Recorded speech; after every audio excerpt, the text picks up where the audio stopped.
Yo!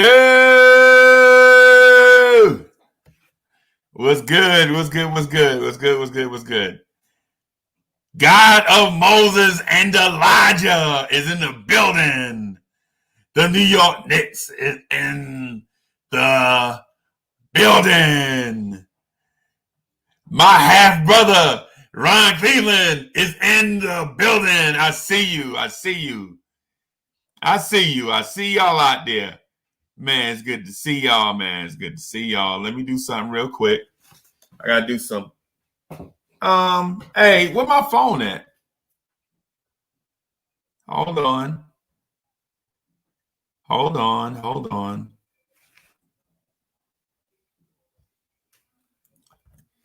Hold on. Let me do. I'm gonna put the invite to the chat out there. RL is in the building. What's good? What is good? Hey, I put the oh, there it is. Here it is. I see it. I see it. I put the invite in the chat. Let me see. Let me see a little something here real quick. Just wanna check on a few things. Y'all hold on. Be patient with me. Be patient with me. You know, I gotta do the mic check, basically. Gotta do the mic check to make sure I'm in the places that I'm supposed to be. So let me. All right. All right. All right. All right. All right. All right. All right. All right. So Sportscaster, I see you. Paul was Revere. I see you. I see you. Paul was Revere.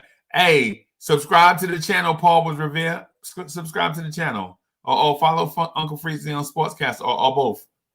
Or both. I promise you things are crazy. Things are gonna. Yeah! Simmer Singh is in the building. What's good, Simmer Singh? Felipe 210. I see you. Stephen Fox. What's good? The Tri-Borough Gigolo. What is good? What's good? What's good? Peace, fam. Peace. What's good? Man, I'm excited to see y'all, man. I'm excited to see y'all. And ain't no BS, ain't no cap either. That's real. How y'all doing tonight? Can y'all hear me? Jay Tucker, what's good? I see you. What's good? What's good? What's good? Man, I'm excited to see y'all, man. You know what I'm saying? No cap either. This is like my vent session. This is like a family affair right here. The Knicks at Night podcast. What's good? Kobe Grant, what's good? What's good? What's good? Shout out to Kobe Grant. I see you. Kobe Grant in the building. Kobe Grant showing up trying to grow his show. Good job, boss. Good job. Hey, and I keep saying these things, and I think y'all think I'm capping, man, but listen. It's legit been 3 weeks. And for those that feel like some of this energy is phony baloney, you know, the steam always comes out after a while. Realness always rise to the top. My man, God of Moses and Elijah was good. What's good, man? I'm excited. I'm excited to see y'all, man. L. Marshall in the building again. Look at L. Marshall. I see you. L. Marshall in the building. My man, Bodega Wi-Fi. Hey, and no cap, man. I got the best moderators in the game, and I'm bragging on it. What? We're learning. Yeah, man. I got the best mods in the game, and I'm bragging. What? Yeah. What's Blue good? Orange Tears on the come up. Yeah, man. Hey. It's this Knicks at Night podcast, family. Mm-hmm. Hey, bro. This thing is growing like wildfire, bro. Hey, this thing is growing like wildfire. And we're having fun. Yeah, salute to the chat, man. all the other Knicks content, all the Knicks content creators I talk to, they be like, "Yo, this thing is growing like crazy." And I'm like, it ain't me. When you're having fun doing it, it's worth the while too. Yeah, man. Yeah, man. Hey, it's about this chat. This chat is ridiculous. Mm-hmm. We get on here and chop it up about topics, but the chat keep this joint going. Mm-hmm. The chat is bananas. You know what? Hey, you know what I'm gonna say? You know what? Mm-hmm. I got a name for the chat. I got a name for the chat. Yo, I got an L Marshall. L Marshall, check this out. I'm talking to you. I want to get your opinion. I want everybody's opinion, but check this out. Yo, I got a new name for y'all. Y'all's the home court advantage. Bam! Bam! That could work. The home court advantage, that's y'all. That's y'all. You know what I'm saying? Yo, it's the home court advantage. So I'm telling you. How can you not be? Yo, D Block, what's good? What's good? I see you. I see that hashtag Celtics, but then again, I don't see it. But you still welcome. Mm-hmm. Come on in the house. Yes, sir. Yes, sir. Come on in the house. You know what I'm saying? You're all welcome. Yeah, man. Hey, our chat is the home court advantage. If you like the content, please subscribe. All the people that come in, they the home court advantage. You know what I'm saying? Mm-hmm. They legit the home court advantage. Real King was good. You know what I'm saying? Mm-hmm. If you like the content, please subscribe. Yeah, man. Yeah, man. I know all these goons are subscribed already. You know what I'm saying? Mm-hmm. They probably like, how can I subscribe twice? Yeah, man. Yeah, man. Hey, the home court advantage, that's what this is. Because anytime oh, go ahead, Raphael. Nah, and hit the comments. It's good that we have them in the comments in the chat here, but also in the videos. Let us know what you think about in the videos also. Yeah, man. Yeah, man. Yeah, man. Yeah. No doubt. No doubt. More info is better. More info, the better. More info, the better. This is the home court advantage right here. Mm-hmm. You know what I'm saying? I messed around and hurt my back at work. I was coming home in the rain.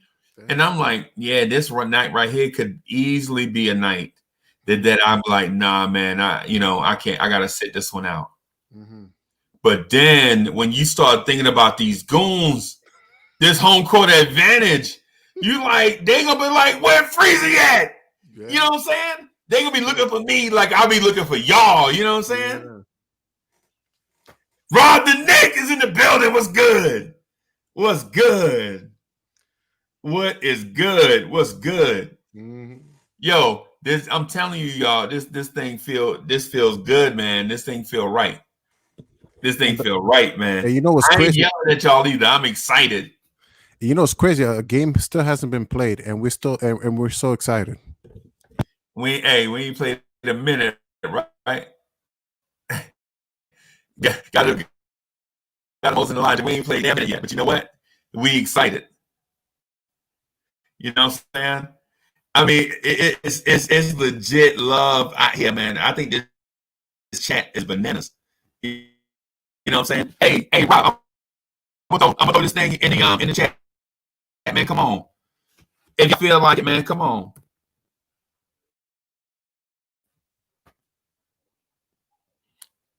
So what you want? Hey, so I put the thing out there, man. I got the title on the thumbnail out there, man, about Frank Ntilikina, right? And the potential battles in training camp. And I know there's a lot that we can talk about when it comes to that, man. A lot of stuff. Individual battles, individual roles. You know what I mean? Because everybody's not gonna start. Then there'll be dudes on the bench fighting for minutes just to get in the game. You know what I'm saying? Like who's gonna be the sixth man? You know? I'm breaking up.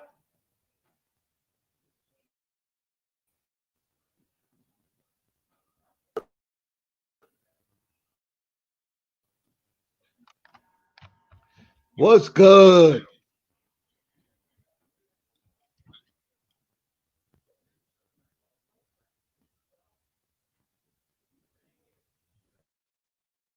Hey, Raphael, you muted. How am I doing now? How am I doing now? Hey, that's perfect. That's perfect. Nobody bet not That's perfect. Randall or Robinson tonight. Robinson killed this vid. He's not even thinking about old boy. He's not even thinking about him. No. He put that clear. I am not thinking about Joel's. I'm not thinking about him. Joe Wells. You mean Hey, Nerlens Noel? hey, and keeping it a buck. Mitch in that tank top. Mitch in that tank top looked like he about 250, maybe 250 something. He don't look skinny. You know what I'm saying? Think he might have been in that gym. He might have the breakthrough of the year. Hey, well, we gonna have to see, boss. We're gonna have to see. Hey, and so the dude that I killed last night, I saw his interview today. I saw him in an interview today, right? Yeah. And he looks spicy. He looks saucy. You know what I'm saying? Frank legit look like he coming for somebody. Right. Somebody owe him something. Yeah, Frank look good. Yeah, man. But Yo, before I get too deep into something, I just want to say this. Yo, my man, Ron Cleveland did a video for his channel. I'm gonna find it and I'm gonna put it in the chat. I think we need to check it out. While I do that, Raphael, what do you think? I'm sorry, God, Moses, and Elijah. Yeah, What do you think? It's cool. Man, what was I gonna talk about? Yeah, that Fractal Akina looks solid. I was looking for the Julius Randle interview also, man. So yeah. But I didn't see much from him. But shout out to the chat, shout out to everybody in the comments and and all that good stuff. Yeah, man, I don't know what else to talk about. Maybe tips. I mean, talk about the Robinson's interview. What you think about that? I like that he's a troll. I feel like Mitchell Robinson is a good troll, man. I like his confidence too, man. Whatever Noel's is talking about, Robinson ain't even trying to hear that. He ain't even trying to hear it. The confidence was like he had one of the best interviews as far as the confidence that you seen while he was talking, and then you can see it radiating all over his face. He was not playing. Now here's my question for you, Rob. You think him and Tibbs get along good, or are gonna get along good? What's your feeling with that? It's too early to tell. I'm not. I got to see them interact first. I'm not going by what the media says or anything like that. I know that they said there was an issue with that Team USA, but Tibbs wasn't. If Tibbs is holding a grudge since then, you wasn't even the coach. So then I feel as though if that's the issue, Tibbs is wrong because everybody's getting a brand new start. Right. You went to Minnesota and back, and then now you here. I got to see them interact, and I got to see what Tibbs all about. Tibbs is not one of my number one coaches anyway. Let me make that clear. I think he's a good coach, but he got faults himself.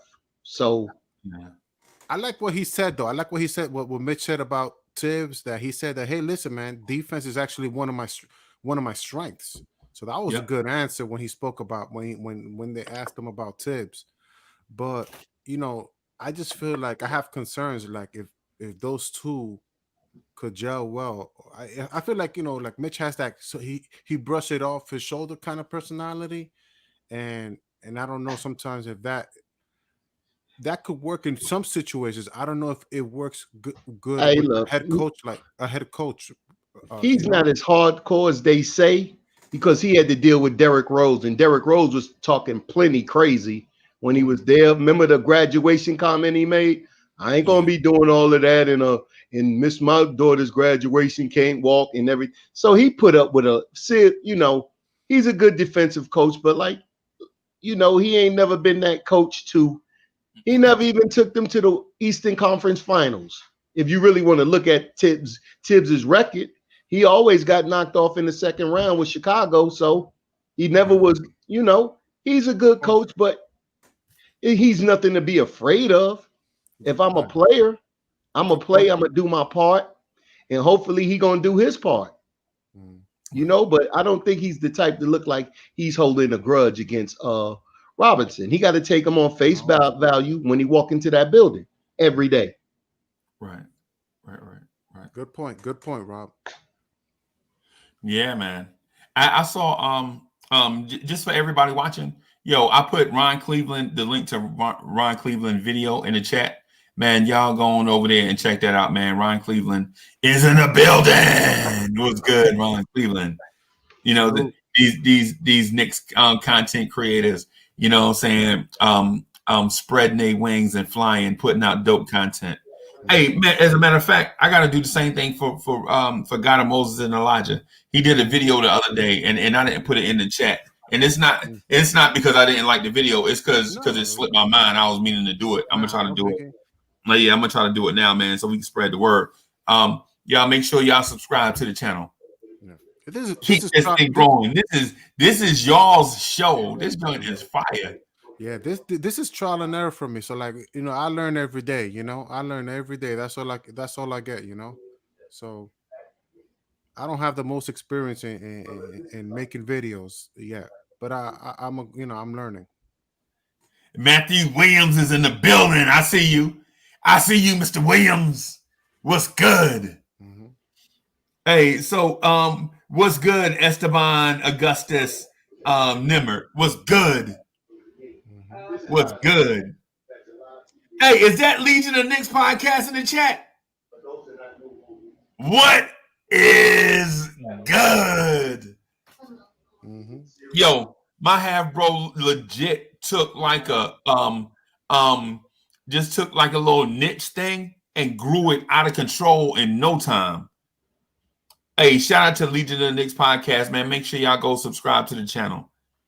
He legit took a niche thing and turned it into something, man. Hey, props for that. Props for that, man. So the thumbnail I put out there is Frank. It's about Frank. And so just want to talk about Frank just for a few minutes. Mm-hmm. So y'all know I kill Frank all the time. Right? I kill Frank. I call Frank a 6'4" Otis Thorpe. Mm-hmm. Right? I call Frank Ntilikina a 6'4" Tree Rollins. Right? Mm-hmm. I be calling Frank a 6'4" Chris Dudley. Mm-hmm. Right? I mean, killing Frank. I call Frank a 6'4" Andrew Bogut. But we need those sometimes. Let's keep it honest. Right. Hey, so I said all these things about Frank, right? And it's because of we always have these super high expectations for Frank. Like Frank does one good thing and it satisfies the Knicks fan base for 2 months.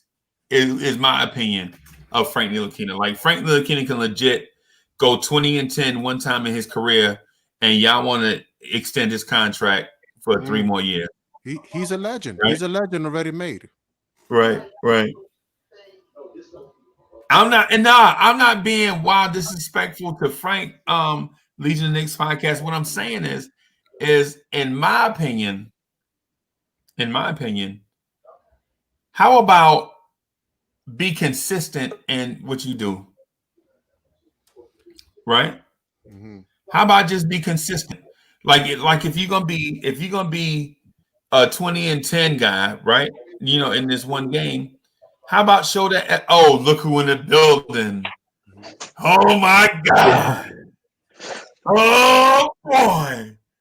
Ron Cleveland is in the building. What's good, man? Man. What's going on, Freezy? What's going on, Moses? Salute. Hey, man. Good Hey, to have you. Good to have you. So, hey, I need to get your permission after the fact. I took your video and shared it in the chat. I spammed it in our chat probably like 2 or 3 times, man. I hope you're okay with that. Freezy, you know you ain't got to even ask that, man. Hey, for you to even do that for me, man, don't even worry about it, man. I appreciate it. I really do. Yeah, man. Hey, it ain't about us though. It's about giving them Knicks fans what they want. You know, they want that hardcore Knicks content. You got that right. And you got content to give, so I'm just trying to help spread it, bro. Appreciate it. Appreciate it. Yeah, man. So I'm talking about Frank, and I wanted to talk about training camp battles, right? Mm-hmm. So I saw Frank's interview today, right? I was aggravated at work, man. You know, a bunch of stuff going on. People act like it's Friday, so they don't want to work. Everybody ready to get, you know how people get that weekend nights? People get that weekend nights where you can't get a drop of work out of nobody. You know what I'm saying? Mm-hmm. But so I'm chilling and I'm watching the Frank video. I see Frank come in with twists, and he's sitting down all confident and swaggy. You know what I'm saying? And I'm like, oh, wait a minute. This ain't the Frank that I was talking about yesterday. You know, that ain't the Frank from 3 years ago.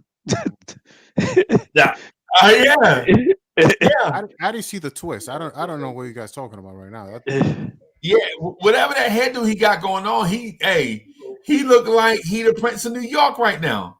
You know what I'm saying? He eating it up. He had like ain't no way I'm getting cut for no MKG. I don't even. That's crazy talk. Frank could average 6 and 3 for his entire career. He'll be a legend. He's a legend already. Oh boy, we starting already.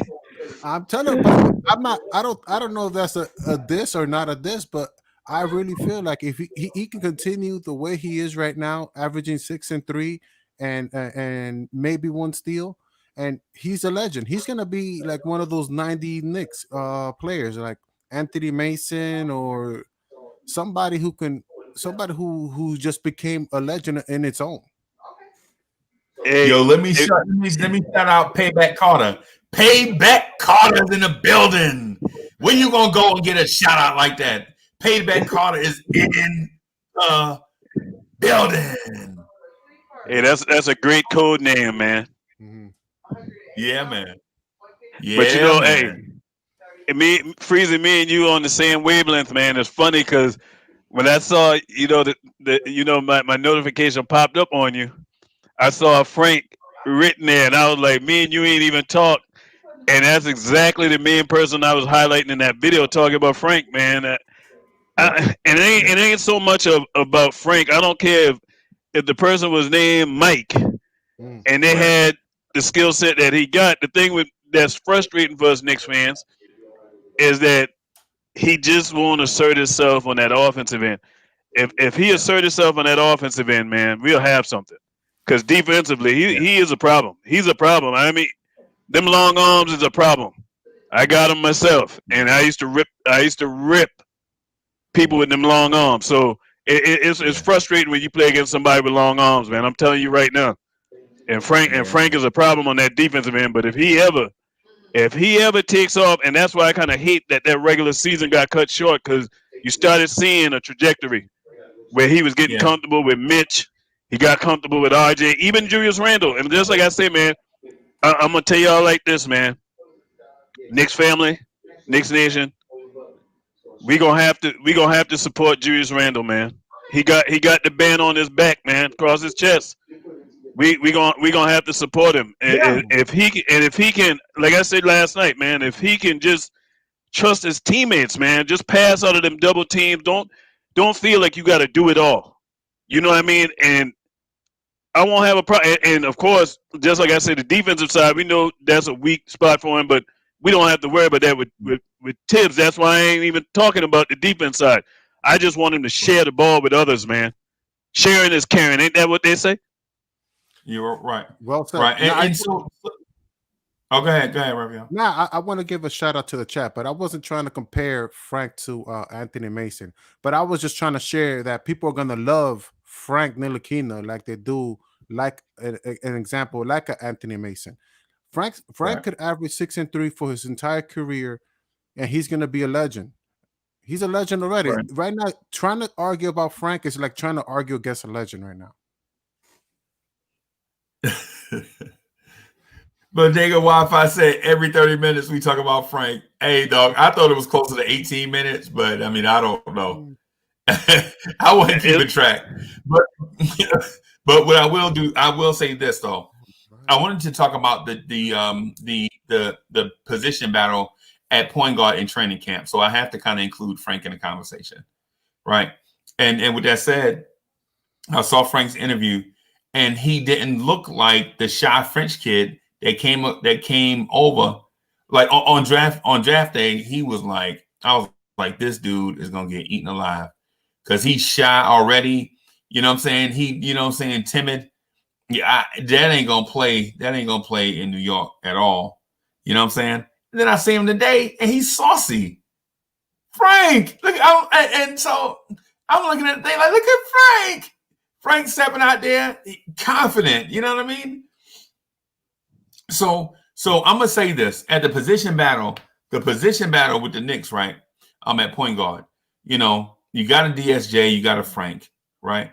You got an LP. You may have Emmanuel Quickly. You may have some Austin Rivers maybe in the mix. But I'm here to tell you, if you have to, and I know Rob the Nick is gonna love this, and I don't even love saying it, but I'm gonna say it anyway. If you got to take a chance on somebody, like if you got to throw 50 games at somebody as a starter, I think you got to give it to Frank, right? And the reason is Elfrid Payton started 331 games in the NBA, all of them for teams that went straight to the lottery.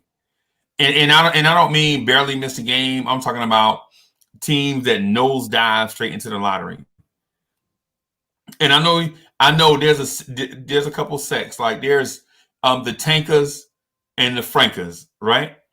If you are part of the tankers, then you want LP to start. You want to throw away a season so that you can try to get a high draft pick, right? If you part of the frankers, you want to give Frank the shot. He finally put his package together, and you want to give him some time to play under one coach consistently. The fourth coach in 4 years, you want to give him some time to get into his bag now that he improved his skills, right? Mm-hmm. If you know, but then there's a sect of people out there that feel like long term, like if you legit unlock Dennis Smith Jr., you got all-star potential, right? Because the physical abilities are there. You just need Dennis Smith Jr. in the classroom, right? And then the other thing too is, does Dennis Smith Jr. care about basketball? RJ Barrett cares more about basketball than most people care about breathing, right? You legit know RJ Barrett cares more about basketball than most people care about taking their next breath. And while it sounds like hyperbole to y'all, you just look at the kid. He didn't speak to the media for 8 months, and the first thing he says is, "Yeah, I felt like I got snubbed." You know what I'm saying? And you're like, "Dang, that was back in the wintertime. It's almost another whole year." He's still mad about that. You know what I'm saying? The thing about Frank is you know Frank cares, but the other thing is Frank gonna give you 100% effort every night. You know what I'm saying? He might not give you 100% effort in trying to shoot that ball, trying to get his shot, but defensively he gonna exhaust everything he got on defense. Dennis Smith Jr. on the other hand has all the ability. Dennis Smith Jr. is a top 5 athlete at his position. If he had the heart of a Frank Ntilikina or RJ Barrett, that dude, we wouldn't even be having this conversation. You know what I'm saying? If Dennis Smith Jr. had the heart of RJ Barrett, point guard would not be one of our areas to be addressed. You know, it almost seemed like Uncle Freezy, man. It almost seems like some players, what I call, they get comfortable. Right. they come from humble beginnings. Let's be real, most athletes come from humble beginnings. You know, either broken household, single mom, single parent, Right. Barely above the median average money wise. And then for Right. some players, they come into that money, man, and it just changed them as a ball player. Because I think for a lot of the players, man, they forget where they came from. When I mean forget where they came from, I'm not talking about where they were brought up from. I'm talking about the grassroots of what made them the athlete they were to get drafted. Right. You know what I mean? And a lot of players lose that hunger. That's why I love Russell Westbrook as a player, is because the way he plays now is the same way he played from day one when he stepped on the hardwood in the NBA. You know what I mean? It wasn't no change in his game. But then you got some players, once they get the bag, that desire ain't there anymore. Right. And some players you put in the wrong city and they want to party. Right. Even J.R. Smith himself said the worst thing for him was being in New York. Yeah. When he got to Cleveland, all Cleveland has was ball. That's why his game went back up, because it was nothing. It wasn't no nightlife like New York City. So everybody can't handle them bright lights, man. And you got to be disciplined. You got to be a professional. Everybody ain't a professional. Even though they get paid like one, everybody ain't a professional. Hey, let me add. Hey, Sam Holt, are you new? I see Sam Holt in the comments. Hey, Sam Holt, if you new, type new so we can shout you out. Hey, Esco is in the building. What's good, Esco? Chef NYK in the building. A Nudie 25 is in the building. What's good? Decius Thomas is in the building. My people showing up, and I'm glad to see y'all. You know what I'm saying? Hey, so I told, Decius Thomas, check this out. When we first got started, I was like, yo, I hurt my back at work today, man. And I was driving home. It was raining. And I was like, yo, this is a good night for me to sit out. It's like a weekend. You know what I'm saying? Ain't nothing going on. They ain't going to miss nothing, man, if I don't.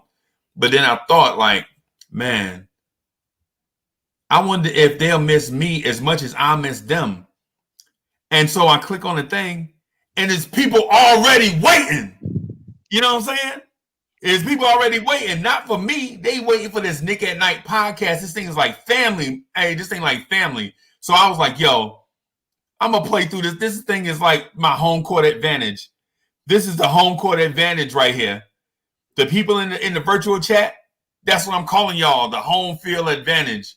You know what I'm saying? Because y'all get me so hyped when I come on here. You know what I'm saying? It's like when I see y'all, and when I see y'all in the thing, yo, whatever went on prior to 11:45 don't even matter. Because I'm going to get with the homies, and we're going to talk about these Knicks. Always a conversation about the Knicks. We always relevant when we ain't relevant. Right. Hey, so Juju 92 said, shout me out. Juju, are you new? Hey, Juju, are you new? If you new, type new in the chat so we'll know.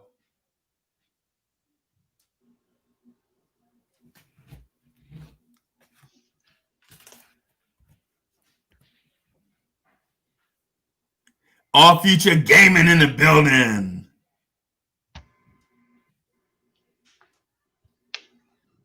Hey, Our Future Gaming said, LOL, Freezy got the overnight Knicks fans ready. Is that ready or needy? It's ready or one of them. Hey, it's not me. This is what y'all want. This is y'all joint. This is y'all joint. I mean, I can legit call Ron Cleveland on the phone and we can talk Knicks all night. You know what I'm saying? But this right here is for y'all. You know what I'm saying? Like this right here is for Rob the Nick to get on his Frank Ntilikina soapbox and talk us to death about Frank. You know what I'm saying? Nah, I'm Randall and Mitch tonight. I'm defending both of them. I don't want to hear nothing. I'm defending Randall and Mitch. Keena's Frank showed you his swag. I don't got to worry about him. I got Mitch and I got Randall. Anybody want it? Bring it. Hey Rob, I don't know if you heard me earlier, man. What I said, Uncle Freezy, tell him what I said earlier when I talked about Randall. Hey, man. Hey, Randall was ours. Randall's ours, man. Hey, and we got to support Randall. You know what I'm saying? That's right. I mean, it is what it is. That's Yeah, right. I mean, we it's good to look at that next brand new shiny Ferrari and want that, but you gotta take care of your own, man. And the guy is one of us. Like I said, as long Right. as you wearing that Knicks jersey, man, hey, I'm all for you. Once you leave the train station, Penn Station, hey, Hey, man. my Peace. good. Hey, hope you have a good career, but it's all about the Knicks. I don't pack up my bags and leave with players. That's But right. but my thing is, man, I gotta give the guy his respect, man. I mean, the dude came here when nobody wanted to come here. That's Let's right. just be real. The dude That's came right. here, and and just like even for him, man, coaching matters, man. Coaching That's right. matters. Terrible coaching for that kid. Try to make him something he wasn't. Which, you know, as an athlete, if you get to start doing something that you're not accustomed to doing, that's when you're gonna have problems. Trying to Yeah. make him a point forward, Hey. that was never his game.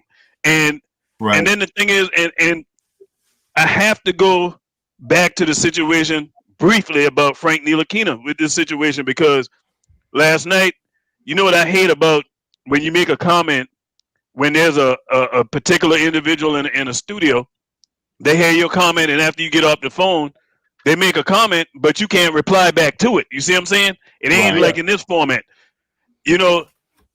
And I'll go ahead and say it. Alan Hahn tried to make the comment about Frank. He talked to 3 coaches that Oh had yeah, Frank, I seen and that. they said that this was after I got off the phone. Now saying Oh, that Frank, okay. I heard you. was they don't know what he is. And you know what I thought about after he said that? When I got off the phone, I said, listen who the source that he spoke to about Frank. All 3 of them guys ain't even in the league coaching. All 3 of them coaches ain't head coaches. Mhm. So I trust Tibbs. And the one thing we all know about Tibbs, man, Tibbs is gonna put the person that's right to be on the floor. It ain't gonna be no favoritism and none of that stuff like what Fizz had going on. We know that. It was a lot of favoritism, man. And so I say that to say this. We know since Frank came in the league, they never gave him the keys to the car and say, hey, here you go. We're gonna take our bumps, we're gonna take our lumps with you. They never did that. That guy ain't started a half a season in the whole time that he's been here. But you expect him to develop. And then you give him all these different coaches. That's why we've been dysfunctional. You're not gonna win when you don't have a good coaching staff, man. I don't care who you are. And Julius Randle, like I said, back to Julius Randle, we're gonna have to give that guy his respect. The same way I had to get off of Kevin Knox too, man. I said, Kevin Knox, true indeed, we know he got self-esteem, confidence issue on the court. But he wear that Knicks jersey, man, and we gotta support him. We can't help the other team when the guy's playing bad and we putting stuff out there in the media about him to make him feel even worse. Think about it, what, 8 million people in New York City? And when you Yep. playing bad, you're gonna catch it. The media is enough without the fans getting on That's him. right. So hey, that's where I'm at, man. I'm Yeah, all about new beginnings. the fans support the young team. What'd you say, Rob? Rob, what you said, Rob? I said the fans will support a young team. The fans Exactly. will do that. Exactly. So my thing is, man, like all these players, man, I'm wiping the slate clean for all of them, man. It's a new regime, new coaching staff. Hey, let's see what you got. Even Alfred Payton, for as much as I didn't like him coming back, let's wipe the slate clean. We going into training camp. May the best man win. And win. The cream rise to the top, and that's who we riding with. That's right. I'm ready, man. I'm ready. We locked and loaded. Let's go. That's right. Because no matter who come or who go, we still the Knicks. Exactly. We still here. This dude on my chest right here, we already know. That's right. If Obi become this guy, we got something. That's right. If Julius Randle become this guy, we got something. That's right. Come on, man. Because Come that on. little clip I showed y'all yesterday about when his defense, he can play it. It looked like a different guy. Yeah. Bad coaching led from that. That was 2017, 2018. That wasn't too long ago. He was catching everything. Feet look quick, everything. So with the right motivation, man, a small 5. And I agree too with He that now, run it that way. because think about when he was at Kentucky, the dude was a monster. I didn't see no holes in his game like that. I didn't see it. Nah, he didn't have no holes in his game, right? But the one thing we do know, you know, what can mess players up too, is the fact we know that they pay more money for scoring than they do for defense. Yeah, man. Yep. They pay more money for people scoring than they do for defense. Even though you ain't winning no championships without defenders, but you gonna get more. You know what I mean, for players that can put the ball in the bucket. I got a question for you, Ron. Is it possible? Can you hear me good? Yeah, I can hear you. Okay, cool. Is it possible that the front office, you know, you guys made a good point. We had Emmanuel Moutier in front of him. We had other players always in front of him, and you said that the front office wasn't doing right by him. Am I correct, guys? Oh yeah. Cool. So here's my question: is it possible that the front office always looked at him as a great? Even Leon Rose said that Frank could be an invaluable piece towards for the Knicks. But is it possible that Frank has always been a role player? That he was always, the front office always envisioned him to what he is today, a fan favorite. Right now, he's like I told Payback Carter in the comments, he has reached invincible mode. You know, he's, you know, it's very, you know, people. It doesn't matter how much he produces anymore. As long as he's in the roster, most Knicks fans are gonna be happy. You know that I think it is though, Moses, man. It is really about perspective, and it's really about how a player is. You know what I mean? Mm-hmm. You think about it, and what I mean by that, Frank, we know has his shortcomings, but we know Frank is going to try. He's going to work hard. He ain't going to go out there and get in no trouble. He's going to try to do what the coach asked him to do, even if he plays terrible. But then you got those players that play terrible, and they got a bad attitude. And typically, when you play bad and you got a bad attitude, the fans want you to get ran out of town. You know, so I think that's why Frank get the respect he gets, because the guy carry himself in a nice way, man. He put it this way: Frank is the type of dude. If you had a daughter, that you would want your daughter to date a guy like him that has this kind of, you know, way of treating people, very respectful. You know what I mean? And so I think that's what give him a pass. You know, but I mean, the slate clean for everybody, man. Like I said, and I ain't saying, hey, Frank should have just automatically had the keys to just do whatever. But typically, when you come into your first year, that's when you get the keys on a team that's trying to rebuild from that position that you're coming into, right? Frank never got that. Frank never got that. He never got that. They never had an experienced coach in the beginning. All the coaches that they had was rookie coaches trying to prove themselves, trying to put a system in, trying to do something else for them, but not the player. Exactly. They were all working for themselves. The only one who's working as a coach is Tibbs. He worked for the team. Everybody else had a hidden agenda. I tell you what, if we could have had Tibbs when we first drafted Frank, he'd be far along right now. He'd be so far along right now. Exactly. He'd be where he needs to be, because he came in the league playing defense. He would have demanded that Frank play better. And them other guys, they were yo-yoing him with them minutes and stuff, man. You cannot get. It's just like a quarterback. A quarterback is not gonna get in rhythm if you keep pulling him out the game to put the backup in. He's not gonna get in rhythm like that. And that's what happened. Frank never got in rhythm, and when he did, the few times, I mean, he had a couple games where you like, oh, okay, well, he put up 20 in this game, had 17 in this one. Well, what could he have done if he got more minutes? But it was just a lot of malpractice in the front office, man. That's what we got all those years ago, and that's why I'm happy for Leon Rose and Tibbs. We finally got a front office and a coach that ain't got hidden agendas. Both of them boys on the same sheet of music. But let's hey, let me shout out some people real quick. So I'm K-Band. What's good? I see you. Shout out to my mans. I'm K-Band. Hey, Andy Garcia, fresh out of Hollywood. doing movies. What's good, Andy Garcia? White Falcon 44.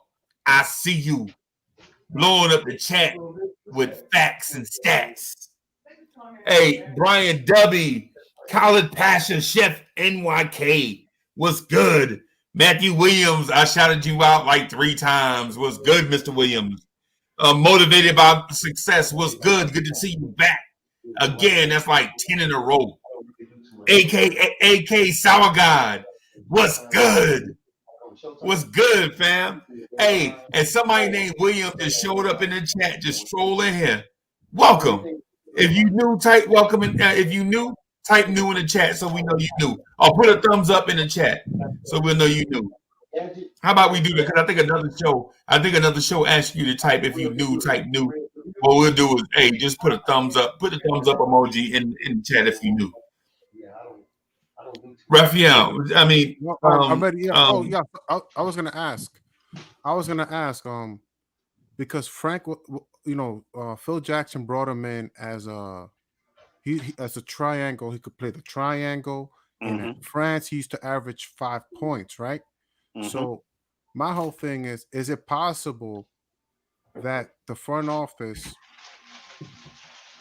because if you have a lot of skills, right? Let's just say, look at Killian Hayes. You're expecting offense from him. You're expecting 10 points from him, 15 points from him, right?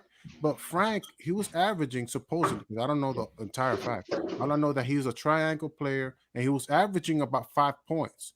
But they loved the way he played the game in France, and supposedly Phil Jackson didn't even see him. He just drafted him, and he just trusted his guys, and that's fair. I can't hope. Look, he picked Porzingis.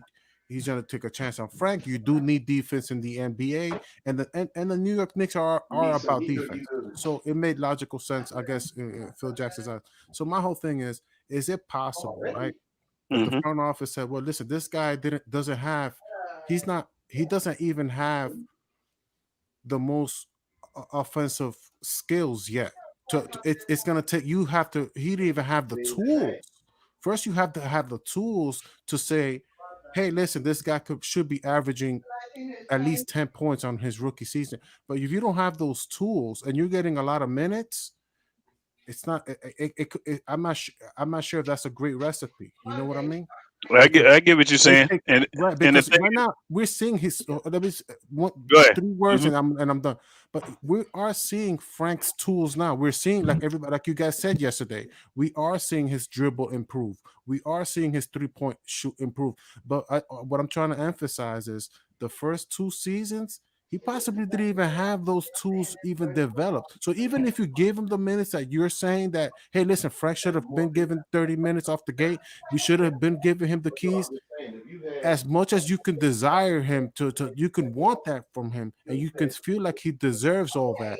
If he's not ready, you need to want him to develop those tools first.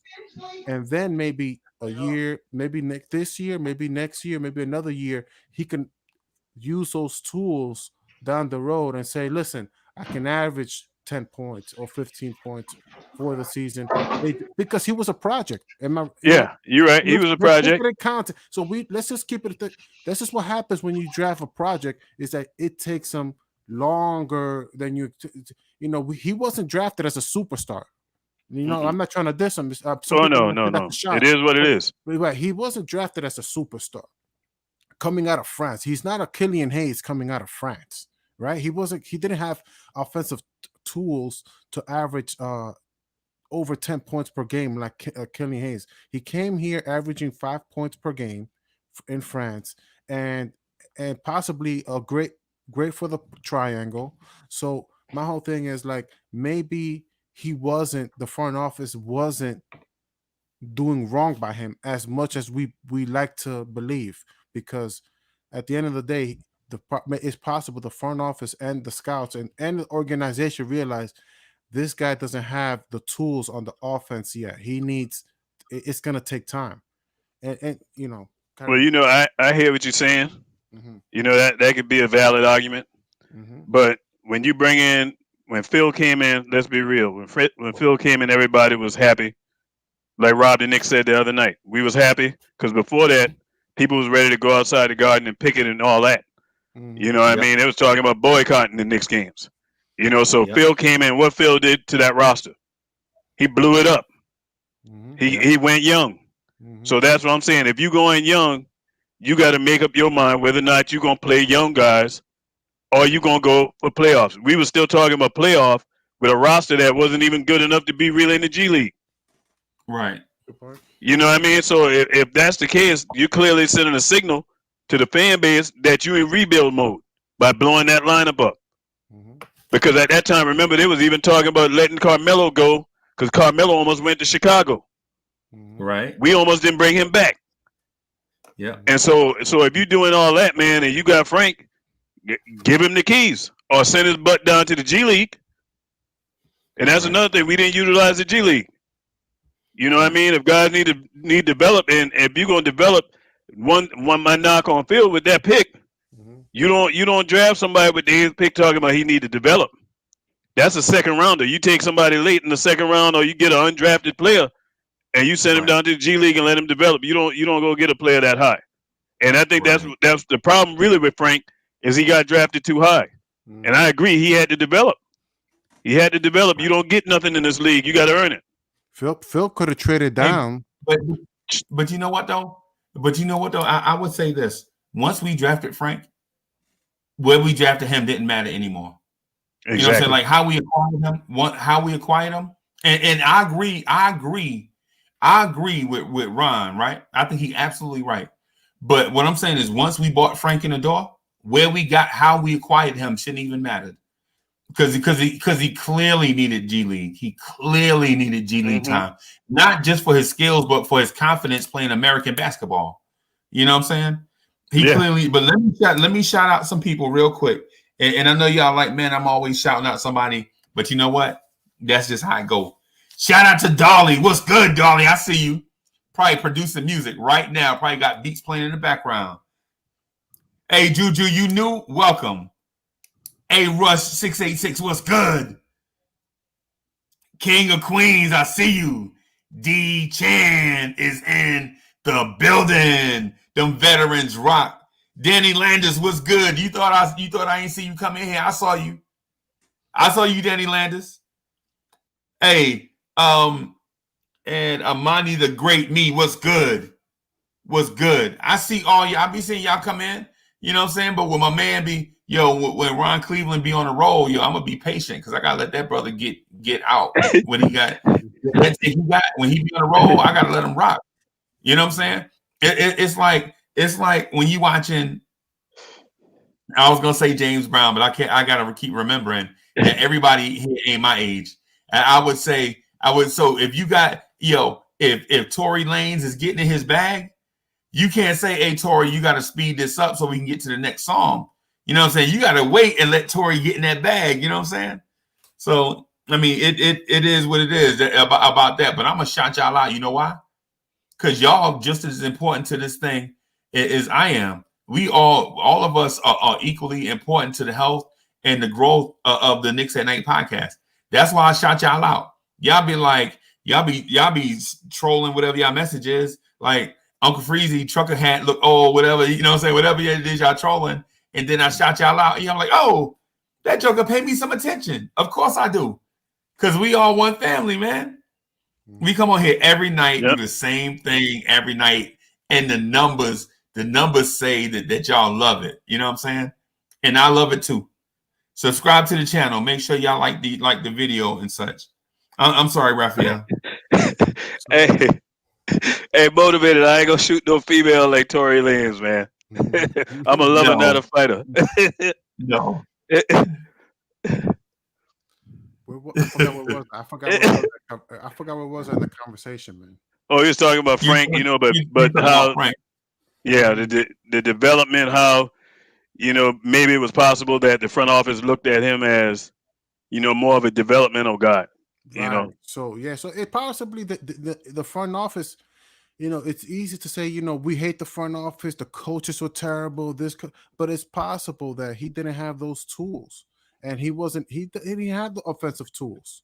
He had defensive tools first, And maybe that's a good thing. We don't know because it's not like his career is over yet, right? So it's possible that right now, you know, where he is, who he is, and where he is, maybe the front office is happy with it. Maybe Tibbs can work. Maybe the Tibbs can is fine with having him as a role player for 2 years and see can he develop to be a starter now or next year or the following year, and see like, listen, can this guy with his defense and hopefully those groin injuries, that he can develop into something New York fans could appreciate and that can win us games. But Yeah, I agree with you, Moses. I agree, man. And at the end of the day, this is make or break year for Frank, man. I mean, and all these young guys, DSJ, Knox. I wish them guys well, man. I want to see. I'm sick and tired of seeing our players we draft, man. Fail with us and then go elsewhere. It's one thing, and then be great or be good. It's one thing if they fail with us and then they go someplace else and they fail. You know what I mean? But to have a player be here with us, we drafted them, we get them right a little bit, and they go someplace else and really cook.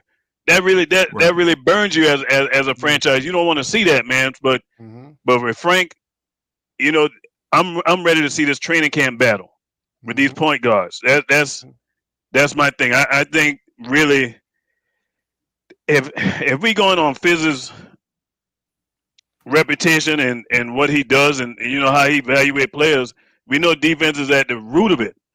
And when it comes to these point guards, let's just be honest. The best one is Frank defensively. But the offense is what's going to be a big question mark. Now, we don't know how he's going to look in training camp with them shooting the ball this year. But if he can average 10 to 12 points a game with that defense, he may end up taking that starting lineup. That starting point guard. He might end up taking, because DSJ, I just don't see DSJ stopping Frank. Right. Yo, so Ron from Baltimore is in the building. So he said, hey, he calling to another show and when we get a phone line, I'm nervous about the phone line, man.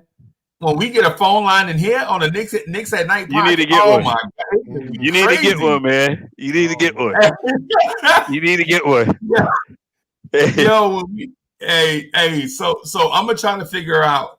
how to do that. I'm a novice with OBS and with some other softwares. So I'm a novice with them because I never used them before. So I'm gonna try to learn how to do those so we can make the show better. But at the same time, I'm gonna see if I can get Raphael and Art and Teddy so that we can all learn it at the same time, so that we can all, getting that and that thing, so we can all grow at the same. And Ron too, probably, if you want to, but so that we can help the show get better. But what I want to do though is continue to grow. My goal is, what I'd like to see is the channel be at like 2,500 subs. You know what I'm saying? And I'm not saying that because of whatever come with 2,500 subs from a channel perspective. I'm talking about having a community that big where we can legit talk about the Knicks after the game. Like when we can legit after the game over, jump on here, 11:45 and talk about what happened, in the game. You know what I mean? And I know y'all gonna say that's a lot of people. That I know y'all gonna say that's a lot of people, but the thing about it is we got a lot of Knicks content creators, and we gonna split y'all up, man. We gonna be like, yo, it's gonna be like Wheel of Fortune, Jeopardy, and Family Feud back to back. Back to back. We don't want y'all to be going on no cable networks and stuff. We want the fans to legit have they say. You know what I'm saying? Y'all watching cable shows. Cable shows ain't doing nothing but got analysts and gonna show y'all a whole bunch of commercials. Here, we want y'all to talk. We want to hear y'all. You know what I mean? We want to hear what y'all got to say. But anyway, that's my little thing about subscribing to the channel and hitting the like button. But to the point guard thing though, I feel like legit, if I gotta go with the point guard to start the season, if I gotta if say for instance, if I'm just cashing in a lottery ticket or buying a lottery ticket, I would prefer for it to be DSJ, right? Because DSJ already has the physical talent, you know what I'm saying? And so if you unlock that, you may have a superstar, right? But if I just want to see like what I got, you know what I'm saying? If these next 50 games, I know, say God forbid, Obi Toppin and RJ go down for the year or something, right? And I want to see what I got in the point guard. I'm giving Frank the keys, you know what I'm saying, and letting him play out the rest of the season just to see what I got. You know what I'm saying? Is this kid worth re-signing? You know what I'm saying? I know he is, and I know the Knicks are gonna re-sign him. I know that. But you know. Hey, David Jackson said Knicks fans talk Knicks anytime. Yeah, bro, it's 12:45. And we got a bunch of energy. We got like 3 more hours to go. Mm-hmm. This is what we do. I tell you though, it's refreshing, Freezy. I mean, to have this platform that you got, man. It's you know, it ain't nothing scripted. It ain't no big machine behind it, and that's what make it a real show, because you getting stuff coming straight from people's hearts, man, and from their mind. It ain't nothing pre-recorded, none of that mess and edited. You know what I mean? So, but you know, the thing that I wanted to touch on, I want to ask y'all guys about, man, because we talk about Frank a lot, and you know, obvious why, you know, that point guard position, like I said, it's been a problem for a long time. Mm-hmm. Right. Small forward, Kevin Knox. What y'all boys think? Oh, go ahead. Got Moses and Elijah. Go ahead. You go first, because I don't have a clear vision. I can say some stuff, but I'm not too clear. But so you go first, and then I'll follow through. I think we're gonna patch it. I think we're gonna patch it together, and then get somebody out of next year's draft is what I think. Whether it be shooting guard or small forward, I think depending on the player we get, will impact what position RJ Barrett plays next year. Like, say for instance, if we get one of those big wings, one of them, if we get like a Scotty Barnes or Jonathan Kuminga, then I think RJ stays at the 2. But if we get a Jalen Green or somebody like that, a BJ Boston, I think RJ would be moved to the 3. Excuse me. And the reason why I say that is because we got to legit see what Knox can do, but we also have to see it 2 years in a row. You know what I'm saying? Because what you don't want to do is get on an inconsistent train. Like Knox averaged 12.4 points a game in his rookie year, right? And then he was down to 6 points last year. And then say if he bounced back this year, who's to say he's not going to regress again next year? You know what I'm saying? We don't want to do that. Mm-hmm. You know what I'm saying? That up and down thing. What we want to do is get a guy that we feel like can compete with Knox for the long term, shot at small forward or 2 guard. Ideally, I would like RJ to stay at the 2, and I know a lot of people feel like RJ is naturally a 3 because of his size. I just don't want RJ Barrett having to guard dudes that outweigh him by 15 pounds. You know, I don't want to see him guarding Kawhi Leonard consistently, Paul George consistently, Ben Simmons consistently. You know what I'm saying? Jason Tatum, Jaylen Browns.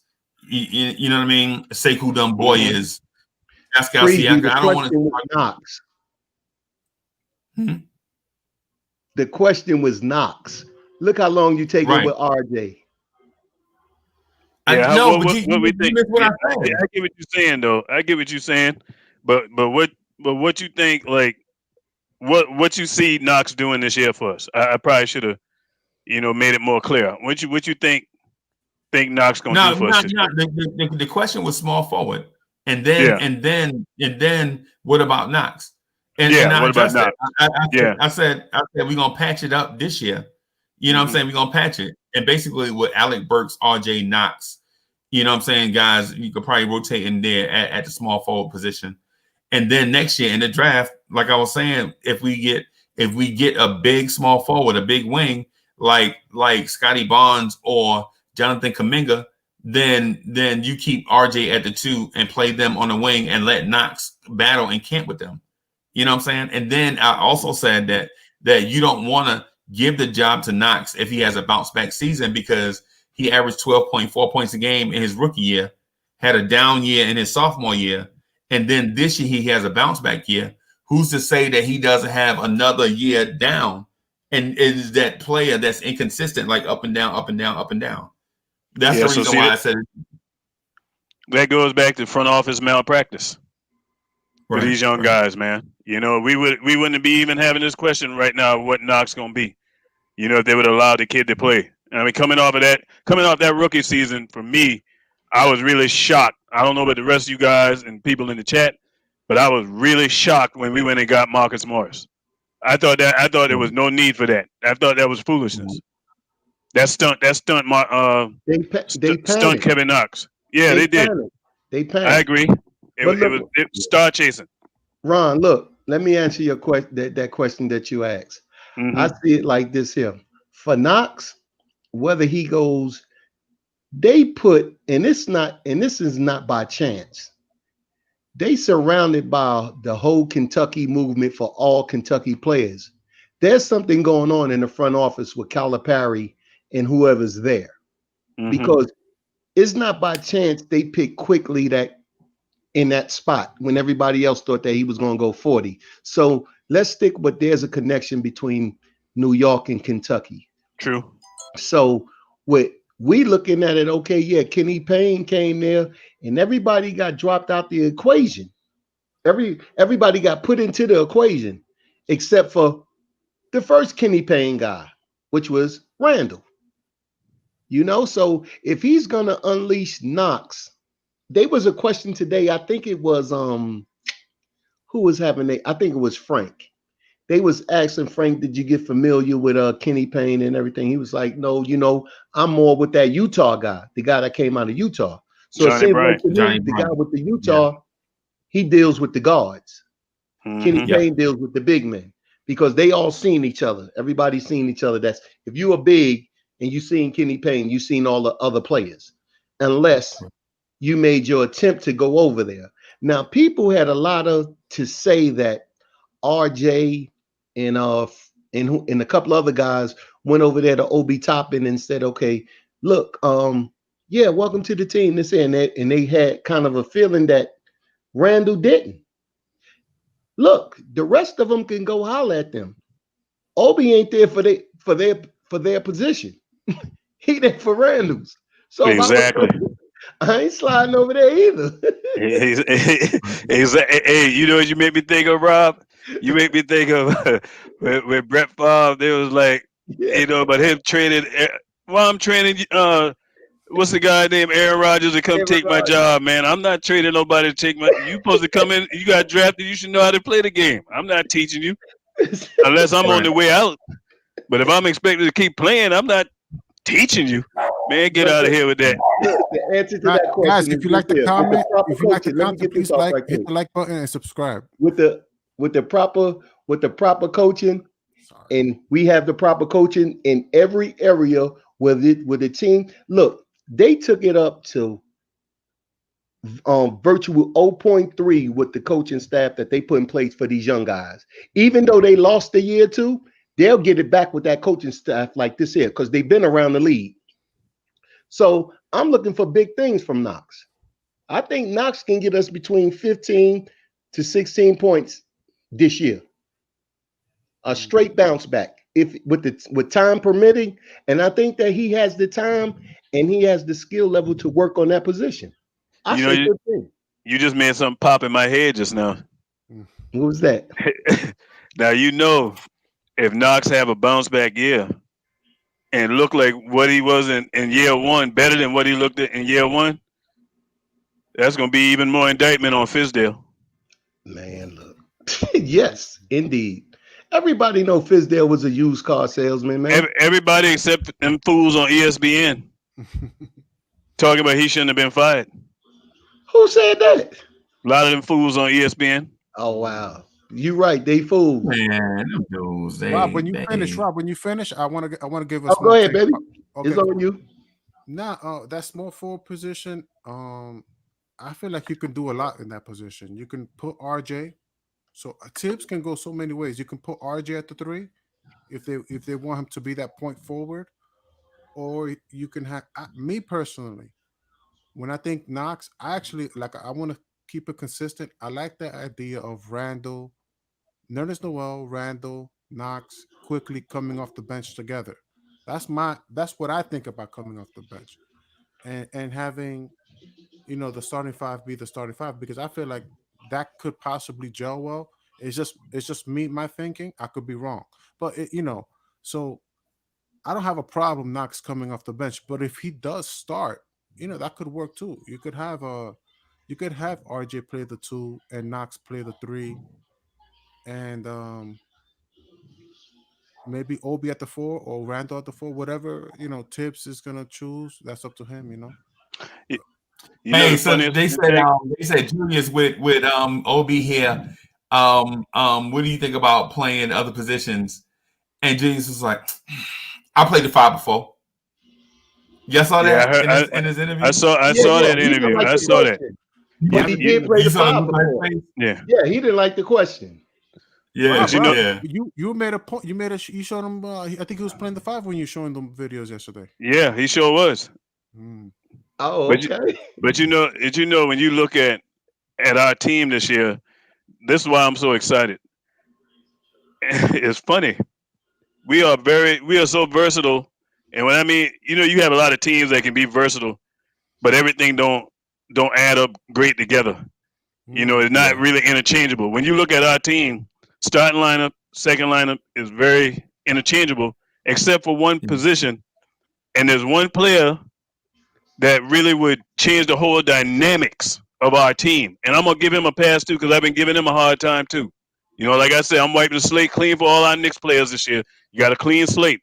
Mm. But there's one position on our team that is separated from every other position. Everybody else can be interchangeable. You can have Obi or you can have Randall at their position starting, and you're not gonna lose nothing. But Right. the one position that's separated, and Freezy, I'm going to your point. Dennis Smith Jr.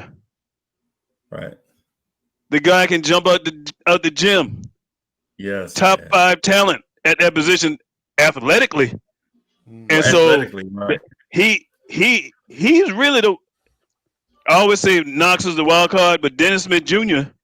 is a big wild card. If he pops, You think he can't play the two? I think he can play the two. Mhm. I think he's the more of two- a. I think he's more of a two. I Yeah. think he's more of a two, Yeah. and because he's more aggressive when he's you know what I mean. So, but that point guard is harder for him to play because he's really looking to score. Mhm. He's not really looking to set nobody up. But if he learns to play the point guard position, now that we got Johnny Bryant there, if that guy takes off, man, we playing with house money. Mm. Him and Knox take off, we John- playing with house money. You knocked it out the park. Right. Hey, that's a great point too. And then too, he's not deserving of a huge contract, right? So now None you of get DSJ. Now you get DSJ on a humble contract because he basically been busting for 4 years. But you unlock Dennis Smith Jr. going into that summer. So we can lock Dennis Smith Jr. up. Say if he's borderline all-star resurrection. Say if he's 16 points and 6 assists, right? 16 points and 6 assists and average NBA defense.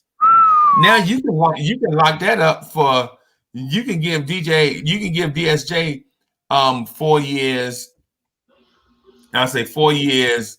20, 25. And I was gonna say something like maybe along the lines of 4 years at 40 or 4 years at 44, depending on what kind of year he has before the check can be. Because if he's 20 points and 8 assists, you know what I'm saying, in a breakout year, you're gonna have to give him that Christian Wood contract. You know what I'm saying? That somebody 11 else mil. will. Yeah. Question. Yeah. Crazy. I got a question. Suppose DSJ and Frank both break out, and this is their numbers. You can put them in any order. DSJ is 16 and 6, and Frank is 10 and 5. Do you keep both of them? Yeah. I don't even I think that's would. breakout. I don't even think that's breakout. I think that's if DSJ if DSJ is what we think he'll be, I don't think 16 points is out of the question because he averaged 14 and a half for his career, except for that one down year. You know what I'm saying? And Frank getting Okay, the 10 no is not. turnovers. With the low turn, And 16 and 6, a 2-to-1 turnover ratio. Because right now he's about like at 4-to-1. He drop it down to 2-to-1, and he shoot 33% from the field, like a breakout. Yeah, something to make him break out. He got to raise the averages, even though he got the numbers, but it got to come with efficiency.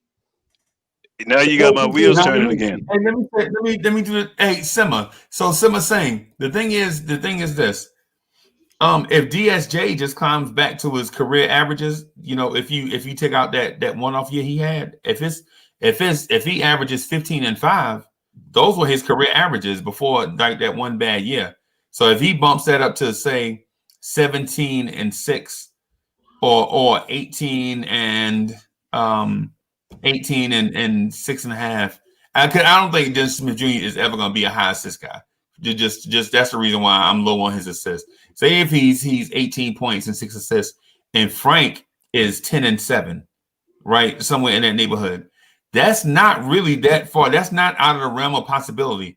10 points a game from somebody off your bench. That's not asking a lot. As a matter of fact, that's like, you know, why wouldn't it happen?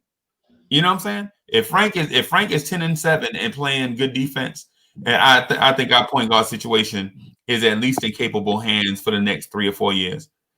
You know what I mean? I mean, now with that said, if we can get Cade Cunningham, I don't care if Dennis Smith Jr. averaged 20 points a game. I don't care if Frank averaged 16 points a game. If we can get Cade Cunningham, neither one of them is starting. We getting Cade because Cade, walking in the door is 20 points, 5 assists, and 5 rebounds. And I know those tertiary numbers may be higher, but I don't want to over exaggerate how good this kid is. But the kid is legit.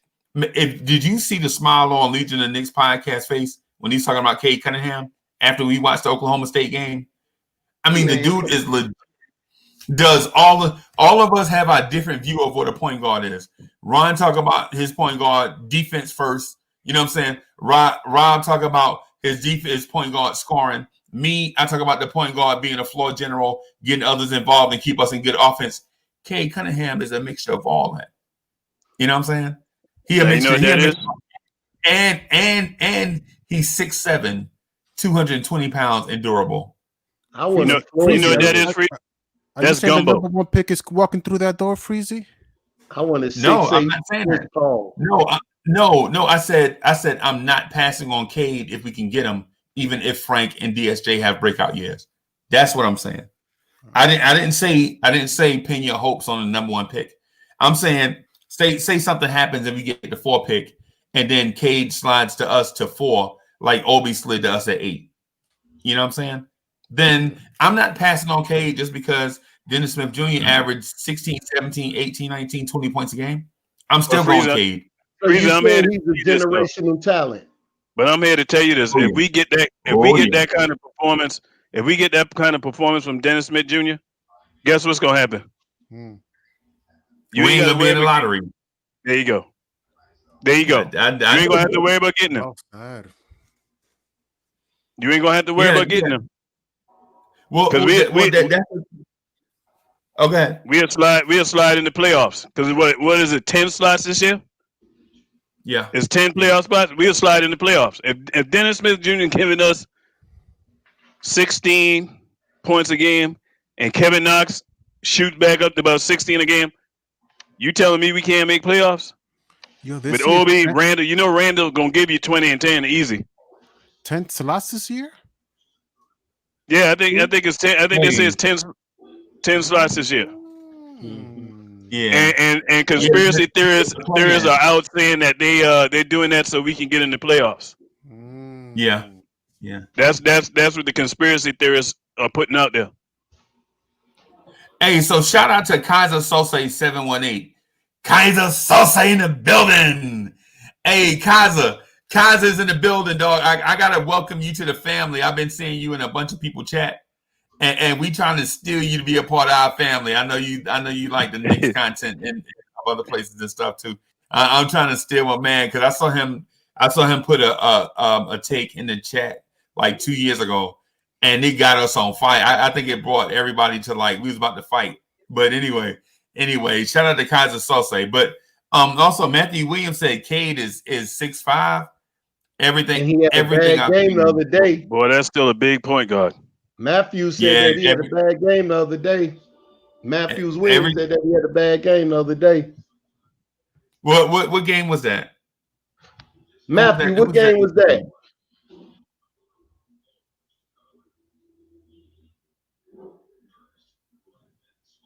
I'm gonna check. I'm gonna check to see because I had him. I was following him. Suge is hurt, ain't he? Gonzaga Suge. They say he hurt. Oh, Suggs. Yeah, he rolled his ankle. Hurt, right? Huh? Yeah, he rolled his ankle. We were watching it. Yeah, he rolled his. Yeah. Yeah, let me see if Freezy. Quentin Powell said DSJ top 5 point guard athlete. What I'm smoking. You tell me how many point guards got the leaping ability that kid got. Hey, some of that stuff I just don't pay no attention. How many? I think see, yeah, some people don't realize what athlete is. That's what I heard. I thought Cade was 6'8". That's what I heard. Yeah, that's what I heard too. 6'8". I ain't say Dennis Smith Jr. is a top 5 point guard in the league. I say he's a top 5 point guard when it comes to athletics, the ability to that bounce. Talent. When it comes to that bounce, go back and look at that Charlotte game where he took off from. I remember. Hey, as small as he is. And then he took off at a leaper. And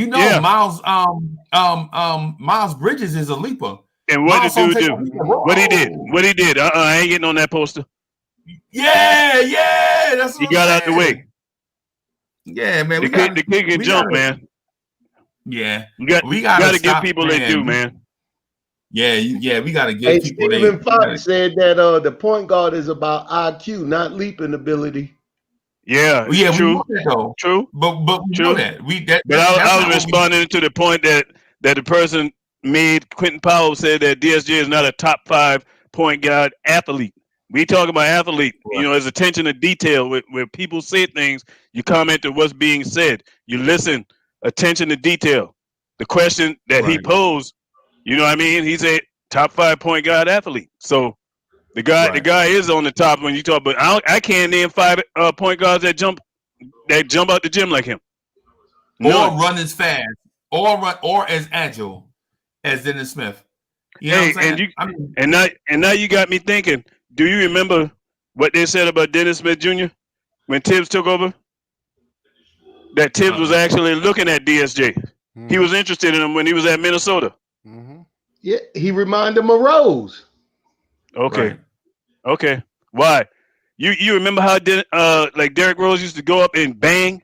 I remember one game in particular when he dunked on Steve Nash and almost hit his head on the backboard. Had to duck before he hit the backboard. Yeah. And gorilla dunked it with 2 hands. Yeah. Yeah, he come off of 2 feet. Yeah, exactly. Yeah. Hey, what I was gonna say is the thing about Dennis Smith Jr. is we all acknowledge the fact that DSJ does not have the requisite point guard skills that we need at this point in our rebuild. You know what I'm saying? Mm-hmm. Where we are as a team. You know what I'm saying? If we were a championship team and all we needed for DSJ to do was just come off the bench and score, then he'd be in a perfect situation. But we need a number 1 A1 point guard. You know what I'm saying right now? Yeah. So right now, what he's offering is not exactly what we need. So, motivated by success. He said that he wished he had John Morant. We all wish we had John Morant. Hey, and you know what? I'm glad he brought that up because I can say something about that. That John Morant situation for us. Memphis really messed us up, man, because really it was no reason for Memphis to get him. Why not? Think about it now. Think about what Memphis did. think about what they did now. They blew the team up. They had Conley. Conley wasn't no scrub point guard, but they blew that groundhouse team up. They got rid of Zebo. They got rid of all these guys. They blew that team up, and then they went and got Ja Morant because we had that third pick. That was $134 million. And that's the crazy thing because when I was looking at it, I was like, oh, we ain't got to worry about Utah. Worry about Memphis because they got all that money. Ain't nobody taking that contract from Memphis. And when that contract got taken, I said, oh, man. Because I was sitting there hoping and wishing that we got Ja after what you call it. But after I knew that we weren't getting Ja, I said, okay, we got to get RJ. I didn't want Cam Reddish. I said, we got to get RJ at that 3 spot. You needed the 1 or the 2 pick to have him. I knew he was going to. He could have went 1. Yeah, actually, he could have. He could have went 1. Shit. If the Pelicans didn't get the first pick, Ja Morant would have probably went 1. Yeah.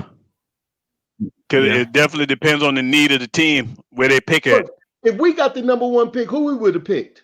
Oh, you already know we was getting Zion. That was a done deal.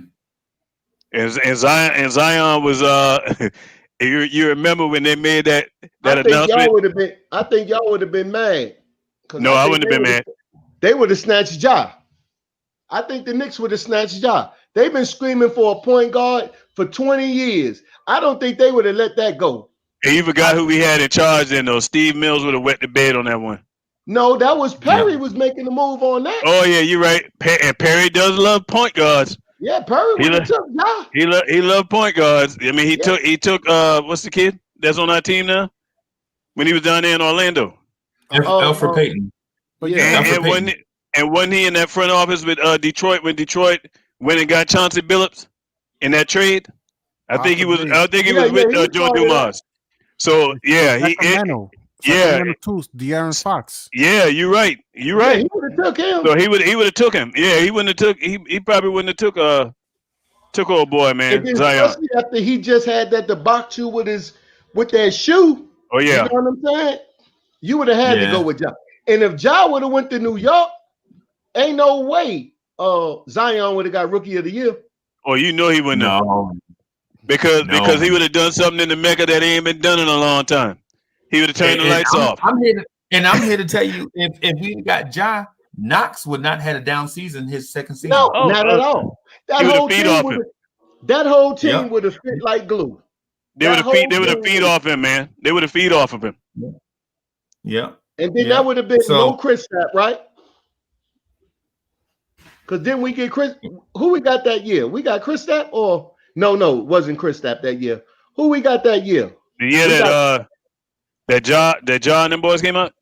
That was the Knox year, right? We got RJ. Yeah, RJ. Knox came out the year before that. Oh, they wouldn't have been no RJ, but you would have had Ja remain. Yeah. Oh, he would have done wonders for Knox. Knox would have been wide open because you would have had to collapse. On the team. Yeah. Well, yeah, Knox would have because Knox came the year before. Right. Knox was the year. It wouldn't have been no RJ. It wouldn't have been no RJ because RJ. We drafted RJ right behind Ja Morant. Yeah. With the 3rd pick. So Knox. It would have worked wonders for Knox. And I can see Knox right now on the wing, wide open, boom, just dropping them. Mm-hmm. Spacing would have been great. Yeah. Well, it's funny how things like that happen. Just like we can go back and revision this history. Look at that Steph Curry. Steph Curry wanted to come to us. One slot before us go to state. We would have messed him up. We would have put him on the bench. We would say he don't play defense. We would say he's shooting too much. New York like shiny objects in other places. We like shiny objects in other places. What we would have did was we would have put him on the bench, told him he needed to play D, and we would have just disrespected his shooting.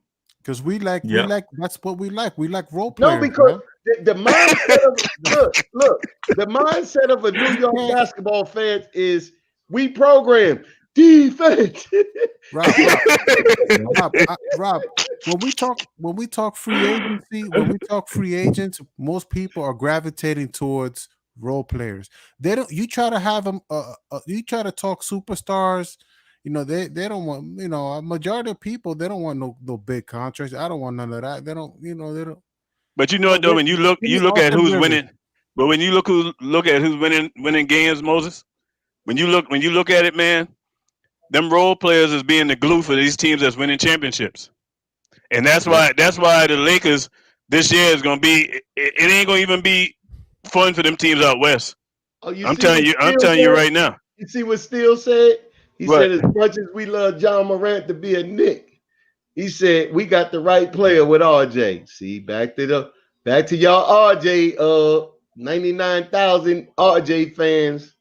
I'm telling you right now, I love RJ, but if you telling me I got a chance to get John Morant or RJ, I'm going to get that South Carolina boy. I'm telling you right now, and I ain't getting him because he's my homeboy. I'm getting him because of the eye test. Because of what he do. The eye test is a real thing, and I'm gonna tell you, it ain't a close case between them two boys. I'm telling you that right now. And RJ ain't no slouch, but John Morant on a whole nother level, man. Whole nother level. Man. Anybody will tell you that. I got a question. He's what we need. You know what John Morant is? John Morant MVP is a more disciplined Russell Westbrook. Yeah, I can see that. He's a more disciplined Russell Westbrook. He's aggressive. He'll dunk on you in a minute like Russ. Mm-hmm. He can pass like Russ, but he's more disciplined, and he's a better shooter. Right. No doubt. I got a question for y'all. Did y'all see the Carmelo Anthony interview and him saying that he wouldn't be a good fit into today's situation? He right. With the Knicks. Yeah, with the Knicks. Yeah, I agree. Yeah, I saw that. Sports is about timelines, man. Sports is about timelines. Mm-hmm. If Melo was 5 years younger, would have been perfect. 5 years younger. Right. But you know what? That's all right because we can get a Melo out of the draft next year. It's some dudes. It's 3 dudes in that draft that are silky smooth scorers. All they need is 1 or 2 more years of seasoning, getting stronger, and they legit are gonna be. You know what I'm saying? I'm not gonna say Carmelo. I'm not gonna say Melo in his prime, but I'll say how about Brandon Ingram? I'll just say that there'll be Brandon Ingram. Oh yeah. And to Delano, right quick, Freezy, and Delano, I'll tell you like this, man. I will say this: with us not getting John Morant, the next best pick was RJ. There was no doubt in that. We had to get RJ. Everybody else after RJ and them guys, them top 3. I don't even hear Cam Reddish name being called like that, and that's crazy because them boys was looked at as close in the draft, but I didn't see it. I always felt that RJ was better than Cam Reddish. Cam Reddish used to disappear at Duke. Don't he's Cam Reddish. I heard he used to disappear at Duke, man. I'm a North Carolina fan. I watched enough of him. That I'm an ACC guy, and he would disappear a lot, man. Especially when Zion got hurt. I thought he was going to do his thing, but that's when RJ's stock went up even more. Yep. Because RJ, people forget RJ didn't get hurt. Cam Reddish played through an injury. Trey Jones, the point guard, missed like 5 games, and RJ played point guard. And then Zion missed some games with a knee sprain. Yeah. You know what I'm saying? So RJ played through all of that stuff. You know what I'm saying? And he carried him. Yeah. Especially that Florida State game, Coach K drew up a Brad Stevens play, right? Where everybody in the world thought RJ was going to get the ball. And so they triple teamed RJ Barrett. Not DeAndre Hunter. I can forget the kid's name, but the dude that played for the Clippers. All of them, they triple teamed RJ Barrett and left Cam Reddish wide open. And Cam Reddish knocked down that 3-pointer to win the game. And people and everybody was like, "Oh my God, Cam Reddish saved the game." No, he didn't. RJ Barrett got triple teamed.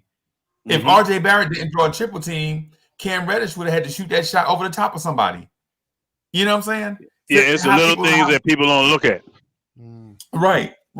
They like our Cam Reddish had to knock the shot in, But if it wasn't for 3 wing players going and grabbing RJ Barrett on the last play of the game, that it's like the Michael Jordan thing. You send a triple team at Michael Jordan with 5 seconds left on the clock, and he done kicked it out to some dude named Paxson. You know what I'm saying? When the whole defense collapsed on Mike. Mike, the reason why he got that wide open shot. Right. You know what I'm saying? So we gotta look at things in perspective. It's the reason why I say we need to have perspective with Kevin Knox. You know, the fact that Kevin Knox was the starter and was anointed the cornerstone after the year after we drafted Frank Ntilikina, and then instead of letting that man play, y'all bring in 52 dudes to play his position and crush. Man, don't get me started with the front office again, man. That to me, and then the kid was an all NBA rookie team. He was on the all NBA rookie team. Right. And you stunned his growth by bringing Marcus Morris. See, that's the backward stuff we was doing, man. And that's the stuff we paying for.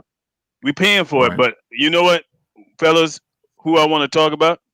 You know we got to talk about Mitch. What y'all thinking? Y'all saw his interview today? Oh man. Y'all saw his interview today? What y'all think of the interview? Man, he had the best interview. Mitch had the best interview. Mitch, look, whatever Noel's gonna bring, you better bring it. Because Mitch ready. Mitch told him I agree. He said it without saying it. Look, whatever they think and whatever they want to do, bring it. They try to set him up with the question like, oh, you talking about old boy? What's his name? Noel. The one we cut. The one that Taj Gibson. He took a shot at Taj. He said no. He tried to. No, he said, would you talk about him? He said no. Straight up. But you hear what he said? He said them boys in practice wasn't big enough for him.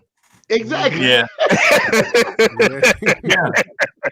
Yeah. Hey, but you know what? And he got swag, dog. He got hard. I love Mitch for that. He said, "Look, they weren't even big enough." Hey, but you know what though? I kind of like my players being on edge this type of year. I like them being, you know what I'm saying? I like them, you know what I'm saying, being crusty this time of year. Because he was like, yo, them dudes they sent to me last year wasn't big enough. You know, and Mark Berman from the New York Post was like, are you referring to Taj Gibson not being big enough? He's like, no, and kept it moving. So yes. He said, so Mitch ready. Y'all know who was on the team. Yeah. Hey, look, he showed the most confidence of a third year a guy coming back for his third year. He showed a lot of confidence. In New York. Yeah. In New York. He said, look, it makes Noel's interview. If you look at Noel's interview versus Mitch is like, nah, you're not coming up in here taking no job. Right. The thing is that Nerlens Noel knows how to hit battle. I'm gonna win, and that gonna be it. He do know how to hit free throws, but you know what? We know, Mitch is still untapped potential, man. So if that thing take off, because I'm gonna tell you, he looked like he was mad today in that interview. Yeah, but he's good. He looked like he ready to eat somebody lunch. You see how them shoulders was? Yes, yeah, I'm telling you. I'm like, what kind of workouts he doing? What he on P90X? The thing is that Nerlens Noel, Ron keeping a damn fool. He come on, man, on P90. Yeah, but I was just gonna say though, Nerlens Noel plays defense and he's over 750 free throw percentage. I don't know if it's 750, but definitely over 700. But you know what? You know how it goes on Moses. If you got two players, right, and they close in measurables, but you got that one player that's younger and got more upside, who you think they're gonna start? Shit, you gotta go with Robinson. You gotta love the upside, but you also want to teach Mitch, like you've been saying though, Ron. You hate people who don't hit their free throws. Oh yeah, you're right about that. I'm glad you remember something I said. You're right about that. I hate people who can't shoot free throws. Hey, but let's talk about a notorious. Mitch ain't no bad free throw shooter. No, actually, Mitch a better free throw shooter than RJ. Listen. Let that sink in. Rob, pull up the stats because you know how you're quick to pull up the stats. Mhm. Pull up the stats of Mitchell Robinson's free throw. What are you about, Noel, and look, you could look at Nerlens Noel. Nerlens Noel shot over 700 free throw percentage and was Mitchell Robinson in the top three. Was in the top three, I believe, in centers and field goal percentage. He was competing against Mitchell Robinson's field goal percentage. You know, Mitchell Robinson broke the record, but Nerlens Noel wasn't that far behind, and he can sink. And if you foul him, he's gonna make you pay, and that's the name of the game that you've been talking about, Ron. Oh yeah. Hey, real. Yeah, this Ron Cleveland in the building. You heard me? I was with you until you said I don't know. The thing is, though, what if Mitchell Robinson played with Chris Paul? Would Mitchell Robinson's numbers be better?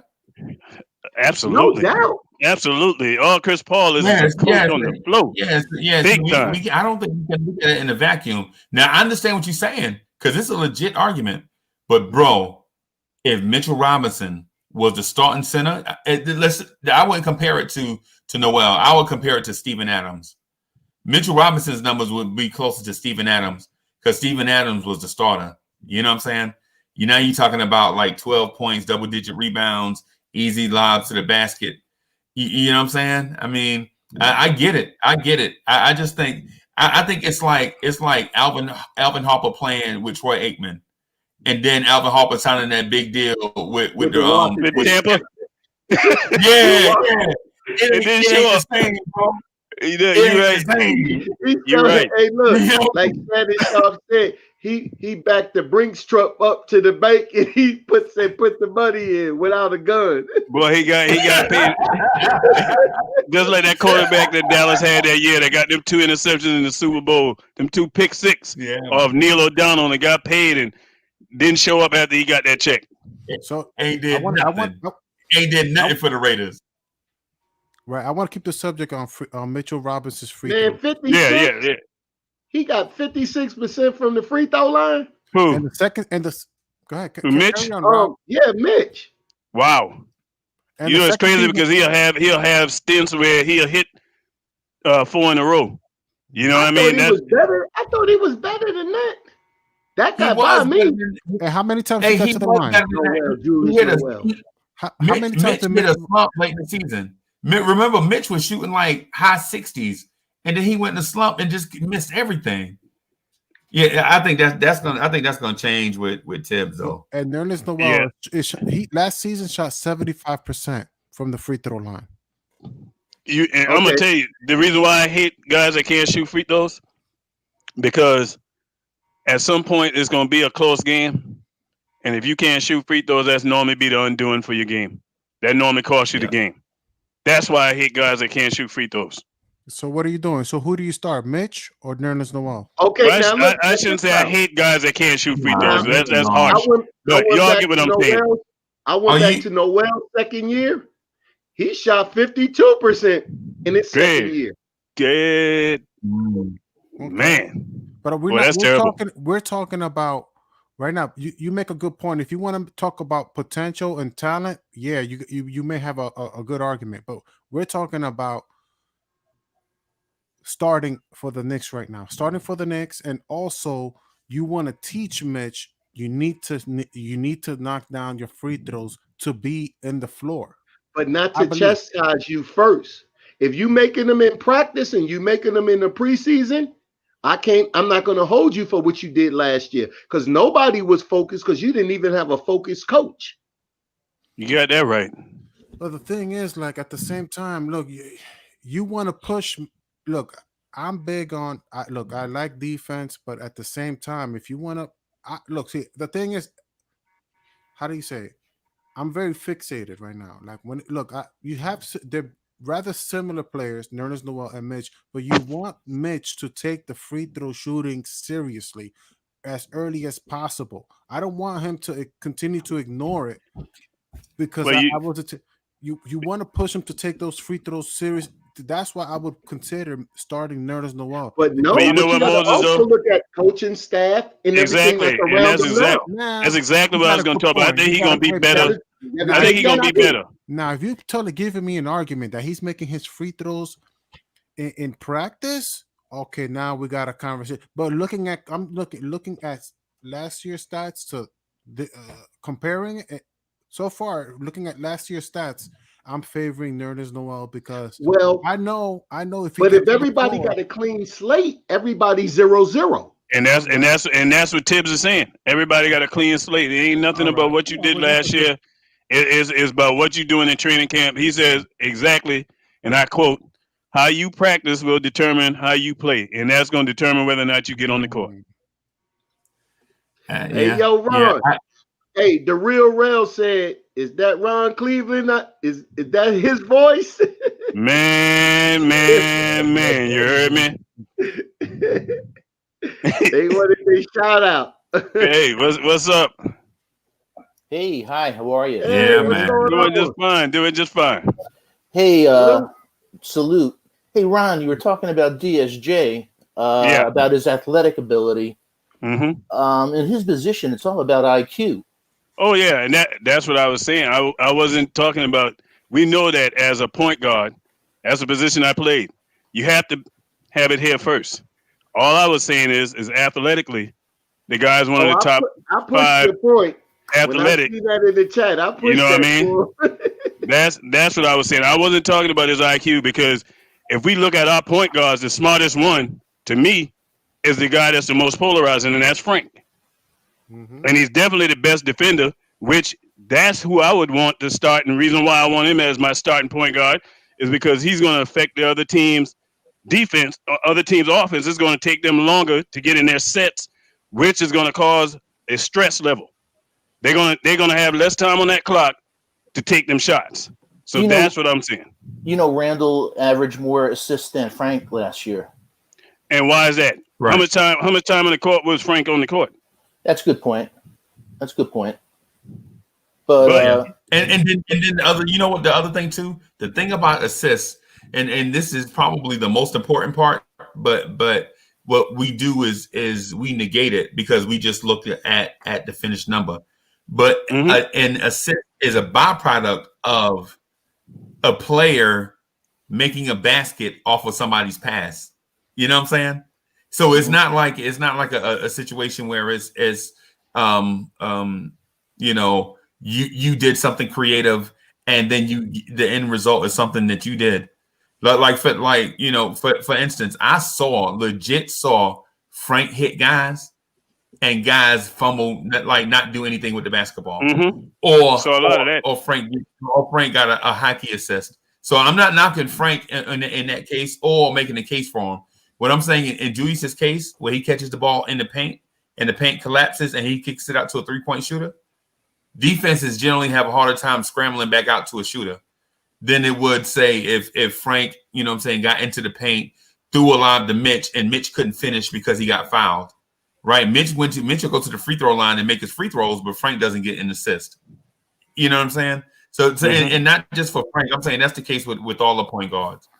But like I said, though, it's just been a lot of front office malpractice with our Knicks, man, because we shouldn't be asking questions about players who done played 3 to 4 years in the league. You should know what they are by now. They should have had ample time to be able to progress as players, and they never really got that chance. I mean, what they did to Knox last year was just straight highway robbery, man. Knox should not have been coming off the bench for a player that basically was not going to have a future with the Knicks. There's no way you can justify that. And Frank, he got his shortcomings. I'm not going to defend him on that. He got to take them shots and he got to make it. If all I'm concerned with Frank is he assertive enough? I'd rather have that to deal with than to have a leaky faucet that can't stop nothing. But look, because you can have somebody come out there and score. If you score 25 in the point guard position, but you're giving up 35, that don't impress me. But Frank only went like what Bart Scott said about the Patriots defense.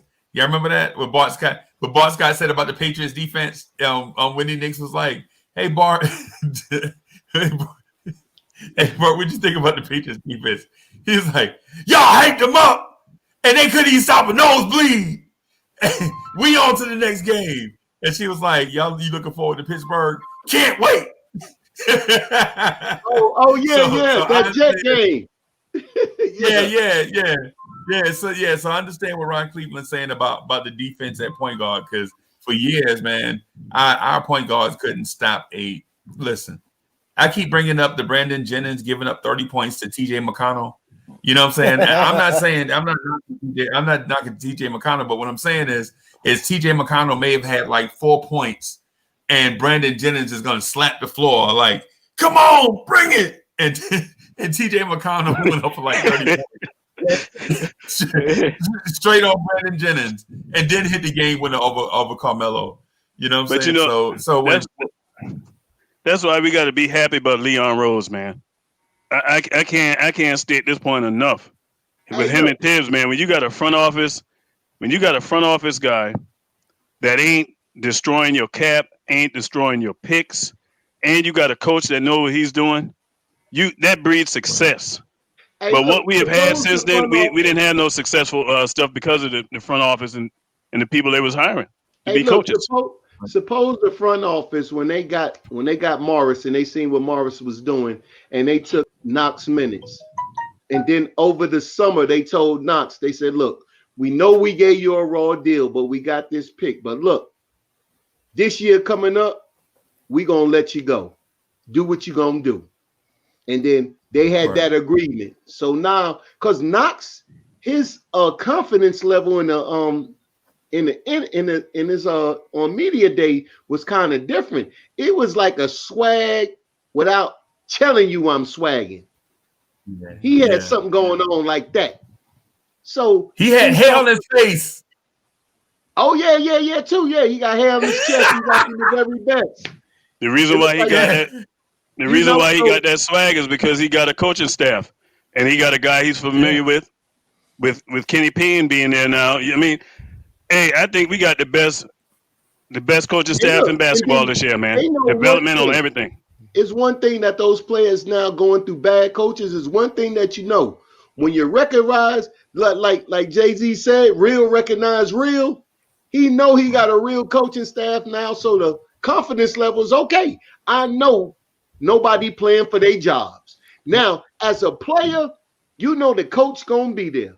So you know you ain't gonna be the sacrificial lamb no more. If I can't make it, it's because of me. It's not because of any politics. It was a whole bunch of politics all their career, from Frank going all the way up to Knox and RJ. Now all the politics is gone. You got your real coach. You got your coaching staff from college. Who gets that? Right. And he's blessed, man. Right. He's blessed. Got 5 Kentucky players now. That's the organization saying, look, this is the Knicks organization saying, look, we made a mistake on these boys. We gonna help them. And did you guys hear the article that they wrote? Someone wrote an article saying that the league, the other teams in the league are worried that the Knicks are going to become the Kentucky pipeline. Yeah, that's another thing I was gonna talk about is we're talking about Knox. You remember Knox? When the Knicks drafted Knox, John Calipari told Knicks fans. I mean, I remember it clearly, but a lot of Knicks fans don't. 3 years. Yeah, I remember.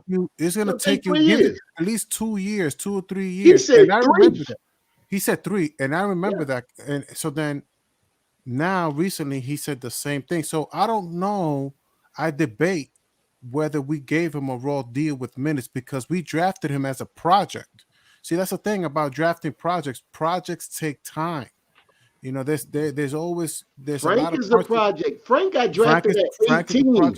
Frank was 18. So, I know. He played the whole NBA year at 19. Everybody else plays it at 19 going to 20. He played the whole NBA year from another country, mind you.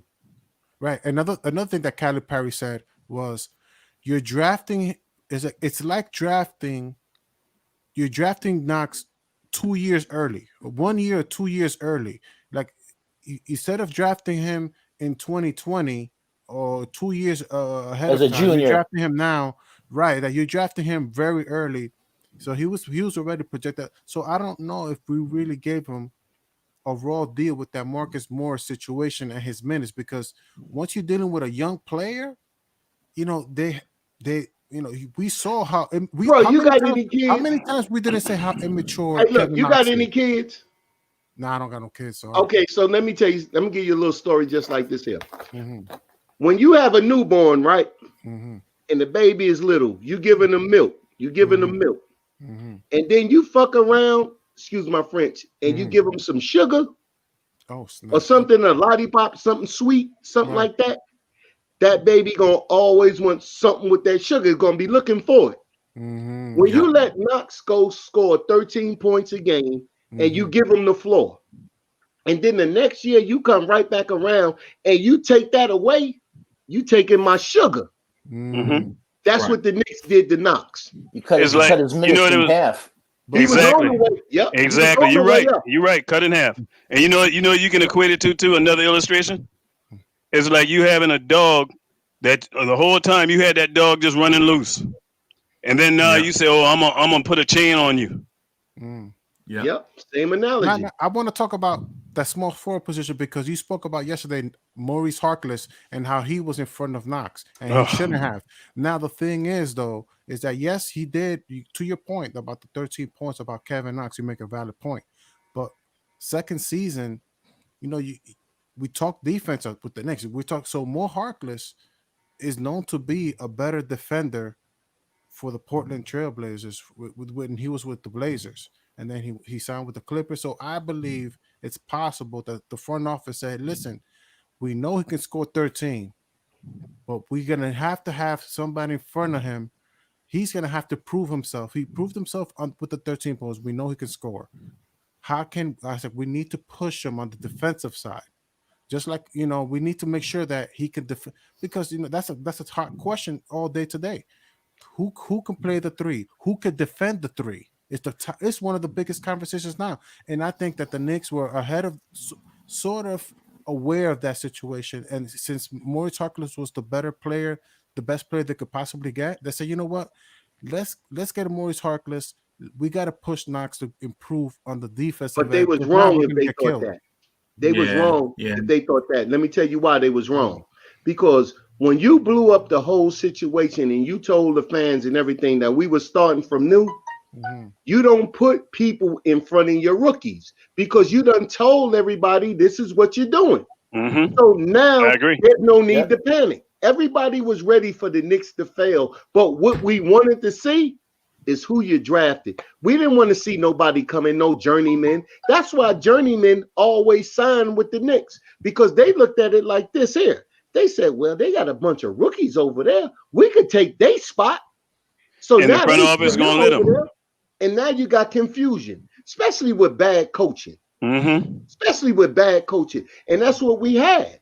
Mo Harkless shouldn't have never even got to the team. I agree. He should never even been on the team. He was Because thrown in he's a journeyman. I think he's like a career Journeyman. He averages, he's a career journeyman. He's But a I'm talking about journeyman. he gets a lot of steals and blocks at both. Hey, look, as the a small Knicks are forward. pushing. So why you think RJ don't got a lot of? Why you think RJ don't have a lot of people on his on his job? Because they feel comfortable with RJ. We have a problem with the point guard. That's how come we got 4 or 5 of them looking for that job. Hey, Ron, And you think if you think that August Rivers is coming over here just to back somebody up, now he trying to shine in practice and take a spot. That's Y'all part of know that's how part it of is when you But go you out there. can't blame them. But you can't blame them. That's what you want. Oh no, no When you doubt. sign somebody, you want them to come in here and be like, "Yo, everything up for grabs. I'm giving y'all They talking nice to 110% the right media. here." In practice, is Right. like, yo, get out of my way, rookie. They not Right. being nice. They got to give you that in public. Rob, I want hey, to Ron, listen let to me your ask you a opinion. question. Go ahead. Do you think Frank can change his style? Because Tibbs likes a driving guard, whether he goes to the basket, kicks it out. Frank only had 19 fouls he drew last year. He only had, I think he had like 3 and 1 baskets. He averaged 1 foul shot a game. I think With 15 what we minutes to saw play, from what we saw from Frank in spurts, not consistently, but in spurts, you would see him have the ability to get to the basket, trying to dunk on Porzingis and other people. So he has it in him. He just don't do it consistently. And so with that in mind, that's why I'm kind of feeling that Tibbs is you can go either way, but I'm kind of feeling when the reports came out that they want to move Frank to the 2. In my mind, I'm thinking, okay, if you're doing that, if you want to move him to the 2, it's because you want to start DSJ. You want to start DSJ, but you want to have Frank to cover up for him. Frank can still be a secondary ball handler, still be able to help out in the point guard roles because he's a better facilitator than Dennis Smith Jr. Not even close. Dennis Smith Jr. in his rookie season was a turnover machine. Oh yeah. What I tell you? You said it. You right. Said it. That's what I said. You know, Frank really takes care of the ball. He only had 11 lost ball turnovers last year. And you know, that's what I was saying. Like with all of our point guards, each one of them has a skill set that if you were to take something from each one of them and put it all in one, boy, we'll have a great point guard. I can use my point guard. If you can do everything else well on the floor and you got a problem driving, but I know you working on it, I can deal with that than you turning the ball over. Yeah, that's just like even in football. And when I hear people talk about, oh, I don't want no game managing quarterback, what are you talking about? That's the quarterback I want because he values the football. He's not going to throw the ball away. He won the Super Bowl. Exactly, and they call him a game manager. Nah, that's a smart quarterback. That's the first thing you learn is to take care of the ball. And the same thing with a point guard. Your job is to take care of that basketball and to value each possession. You don't go out there and just do whatever on the court. And that's what I see a lot of time with Dennis Smith Jr. Is no structure. It wasn't no structure last year for him. Turnovers are the most important thing for a point guard.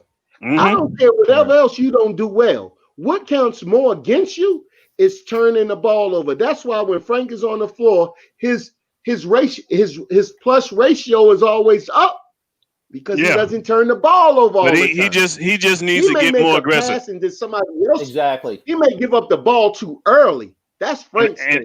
And that's the thing that's going to frustrate Tibbs if he don't change his game. You know what I mean? Is the only thing that's going to frustrate him. He's gone. If he's still doing that, he's gone. Oh yeah, if he's not taking that shot, if he's not taking them shots like he's supposed to, I don't care if you miss him, Frank. Just take him. Just take him. All of us were saying last year. I mean, you could hear the Garden rocking on my TV. You know what I mean? When Frank would get the ball, everybody just hoping that he just take it. You know, stop. But what I hated is that showed that it wasn't really no respect between the coaches and him last year because every time you saw Frank was timid because he felt like every time he would make a mistake, you see him looking at the bench, looking at Fizdale. And and the thing I didn't respect about Fizdale is if you saying, okay, we got this set of rules, this is how we're going to run this team, you don't have respect the person. Everybody get the same treatment, but that wasn't the case. You had some players that was allowed to do whatever, and he kept them in the game. Let me speak on something right quick. Mm-hmm. When Fizdale came, this was the thing. He was from the Pat Riley's branch. That's why I say he was the most disappointing coach we ever had. But look, check this out. He sold himself to the New York media. They embodied him. We wanted Mark Jackson. We said, okay, we're going to give him a shot. Now, once the losses start piling up, the media turned on him. Guess what happened when the media turns on you in New York? The organization turns on you. Oh, yeah, the light's going to get turned on. Everybody is looking at everybody. Mm-hmm. Fizdale was a dead duck soon as he was 4-18. Oh, yeah. He was a dead duck. With the season that he had before then, it made it obvious. The media stayed on it. Oh, you fooled us. We thought that you had Pat Riley. You had Pat Riley roots. This is what you brought to us. And the media killed him. He's scared for his job. Hey, and you know what else, Rob? To the players. You know what else was I think was his undoing too? Is the fact that we couldn't even get a meeting with any kind of prime free agents. When Fizdale was supposed to be known as a guy who had relationships in the league and was going to get sit-downs. We didn't get no sit-down at the table with nobody. I told you, it's about wins and losses. If the Knicks win 40 games, everybody going to come holler. Oh, yeah. Oh, yeah. And winning cures everything in sports. Winning, look, show me you got a nucleus put together and you put me on the team, we can take you over. Exactly. Like how we was talking the other night about Dolan. Like we was talking about Dolan the other night. Look, Durant and Kyrie seen something to work with. We didn't have nothing to work with. If we had something to work with, he'd be sitting in our backyard right now. Absolutely. That's why like when we talked about, we was talking about Dolan the other night, and people were saying, he this and he that. Like I always say, I want my owner to spend that money. If my owner willing to spend the money, that means I got a chance. I got a shot. But if your owner ain't spending that money and he cheap, you ain't gonna win much of anything. And if we were winning, nobody would be talking about Dolan. Leon Rose had to tap Dolan on the head, on the shoulder and say, look, we not spending no money. Save your money right now. Mm-hmm. I'm going to take all the hits. And if you notice, ever since Leon Rose got there, people quit talking about Dolan. And if you notice something else, you haven't heard Dolan talk. Dolan didn't talk since the Field regime until it was time to get rid of him. Exactly. Y'all told Dolan to stay out of it. The media told Dolan stay out of it. Dolan stayed out of it damn near 10 years now. But people still put his name in there. Yeah, I mean, but you know what it is? It's New York. It's New York, and we gonna always have that black eye because it's New York. But like I said this year, all that national media jokes, and I gotta give one person, I gotta give him props. Who that? Kendrick Perkins. Oh, he keep it 100. Kendrick Perkins, the only one I heard, he went at Stephen A. and Max Kellerman the other day, telling them y'all need to be happy. Y'all need to be happy because the Knicks got some dogs when they got Obi Toppin, RJ Barrett. And they ain't not picking. Look, if we would have picked up that $120 million contract just to stay in the game. For going there, they would have clowned us. Man, they would have clowned us. Now Same old Knicks. Do it, it's okay. We couldn't have done that. If we would have done anything, that Westbrook deal we got killed on, Mark Berman would have been talking about his knee. Oh, he had 5 knee surgeries. Mm-hmm. The Knicks still picked them up. We're staying the course, and they can't sell papers, and they are mad because the Knicks are doing things the way they supposed to do them. Everything is buttoned up. Ain't nothing being leaked out about what we're doing. Hey, we the fans don't even know what's going on. Hey, Ron. Hey, Rob. Let me do something real quick. I just want to jump in and say something. So I'm trying something new. Not something new, but something in addition to what we're doing right now. So I'm introducing a show called Knicks Morning Drive, where I'm gonna have a show at 8 a.m. to try to catch some Knicks fans. What I want y'all to do, man, is if you can't catch Knicks Morning Drive live, then definitely catch the replay and tell me what you think. This right here is its own being, right? This right here is a gremlin that got fed at night, right? It is what it is. It's growing in leaps and bounds, and it's morphing into whatever it is that y'all want it to be without constraint. I'm not constraining anything. As a matter of fact, what I want to do to this monster is give it more energy. So we'll try to make an intro for it and outro for it. Try to get a telephone line set up so that Stephen Fox can take telephone calls from these crazy insomniacs. But Knicks Morning Drive, I'm trying it this morning at 8 o'clock. And it's just going to be like a conversation, kind of like this one, but it's going to be more of a structured setting. You know what I'm saying? What I want y'all to do is if you got time in your life to look at it, tell me what you think. Give me feedback on it, because what I want to do is have that a more structured thing, something for 8 o'clock in the morning for the Knicks fans that can't catch this right here. You know what I'm saying? So if you can, man, just come by and check it out. If not, just give me your feedback on it. I'm certain that it's going to be huge. Maybe not as big as this at first, but I think it's going to be huge because it's going to, catch a broader audience, just because, there are a lot of people up at 8 a.m. So if y'all can check that out, that'll be super dope.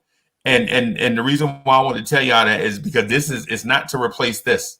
This right here is forever. This is forever right here. Because cats like Rob the Nick and Stephen Fox and God of Moses and Elijah and everybody else, y'all love it. You know what I'm saying? Y'all put energy into this thing. So this right here ain't going nowhere. But I'm just saying, I'm gonna try something new just to see if we can bring in some more fans. Hopefully we can get some of y'all to come over, and hopefully we can provide some dope thoughts and takes on things that happen in the Knicks universe. Sounds great. I just lost my train of thought that fast. Anyway, Okay. Knicks Morning Blue Drive. Diamond said, "What's Knicks up, Morning Drive. Freezy?" Yeah, that was crazy. I just lost my train of thought. I'm sorry. Hey, look. But Blue what I'm Diamond. gonna do is do both. It sounds good. Hey, I'll bring the Freezy. bagels. Hey, Freezy. Blue Diamond said. He said Freezy got all the content. He said, "What's up, baby?" Hey man, hey, it's but this right here, man. What I was talking to Sem from Nothing But Knicks the other day, about this right here, and they were like, "Man, this thing is growing so fast, it's out of control." And I was like, "Yo, I didn't do anything. The only thing I did that took any skill was turning the mics on. That's all I did, and allow people to come in and have a voice for once." Because I heard a dude, no lie, I listened to the Michael K show on December 1st, and they took a call and they cut my man off. It was like some dude, like they best caller call in with some kind of softball question for Michael K. And then soon as he keep calling the show, right? Oh yeah, such and such from Long Island. They knew the guy. He do ask one question, they cut him off, and they just talked all over my man. That ain't what you want to get the fans. And look, I'm not saying that I want to take on Michael K, because I don't, because I know he got a machine behind him. But what I'm saying is the Knicks at Night podcast, this thing that y'all generated, man, yo, this right here is bananas. It's bananas. All the Knicks content creators that's on YouTube get to see our analytics, right? Because they legit say this is who you go up against, right? And in every category, the Knicks at Night podcast is in second place, behind only the New York Knicks franchise itself. You know what I'm saying? We are That's growing big, man. that fast. Yeah, if y'all can't, if you can't understand what I'm telling you, just look at it like this. We're growing at a rate that it's like this thing that y'all created is bananas. So man, make sure y'all continue to like and subscribe to the channel. Make sure that y'all continue to share it, because whatever this secret sauce is, I'm not saying that this show is better. I'm just saying it's growing fast, right? I'm not saying it's better. I'm just saying it's just growing real fast. So whatever the secret sauce is for this show, we want to make sure that we share it with other people so they can get a taste of it too, and hopefully bring something and contribute too. Because the show is legit dope. I looked at the analytics yesterday, and it showed of all the searches on YouTube for Knicks content, they searched the New York Knicks at 50%, and we in second place at 18%. Think about that for a second. This show, the Knicks at Night podcast, is in second place with 18%. And then on top of that, Blarn's Tears, which is really the channel, you know what I'm saying? The Blarn's Tears is really the channel, is in fourth place. So it's the Knicks at Night podcast, somebody else, Blarn's Tears, and then somebody else. So y'all are legit growing this show by leaps and bounds. And it's nothing that I did, or nothing that my man Legion of Knicks podcast, who also contributes a lot to this, a lot. You know what I'm saying? In case you hadn't seen, man, he be on this show a lot, man, trying to, you know what I'm saying, help me grow this thing for y'all. You know what I'm saying? It ain't nothing like that. Come on over, man. He up late. Tell Legion to come on in. I got a bone to pick with him. And right quick, Freezy, man, motivated by success, wanted me to shout out my page, man. Hey, fellas, everybody in the chat, you know, go to man, it's the Knicks. You get to check out my little brief videos, and they ain't gonna talk you to death, but it's gonna get to the point. You're gonna understand what I'm saying. You heard me? And we're gonna rock this thing up. We all Knicks family here. Ain't no fan base like the Knicks fan base. I don't care where you go. You can find us if we on Mars. So that's how we living. You heard me? That's right. Yep. Amen to that. And we gonna put hey, Ron Cleveland stuff right there.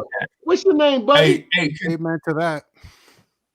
Hey, so I'm gonna also put Ron a link to Ron's page and a link to Legion of the Knicks podcast.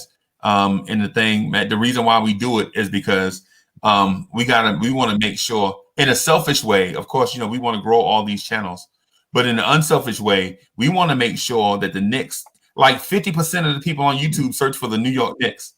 If we can kind of cut into that a little bit, if we cut into that a little bit and bring them over our way, man, you talking about like, channels exploding, and not that the Knicks don't do a good job with their content, but they don't put out enough to feed the fan frenzy.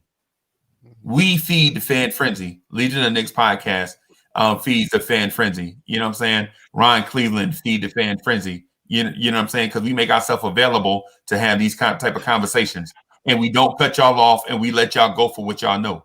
You know what I'm saying? Because a lot of times you see, no disrespect to people like Monica McNutt, but I feel like I know the Knicks better than her. You know what I'm saying? Yeah. I mean, no shade.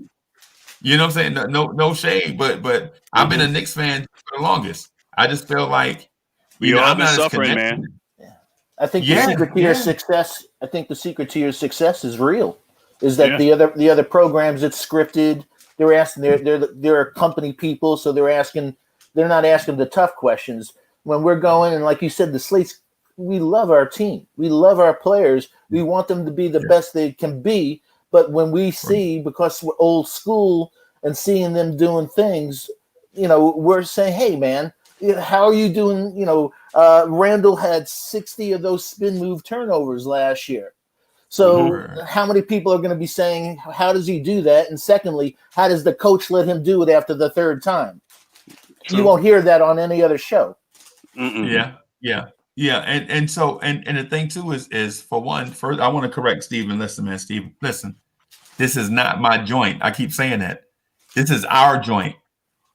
That's part of the secret. That's part of the secret sauce. Like, it's not Uncle Freezy up here talking for 4 hours, you know what I'm saying, about my agendas and my connections and stuff.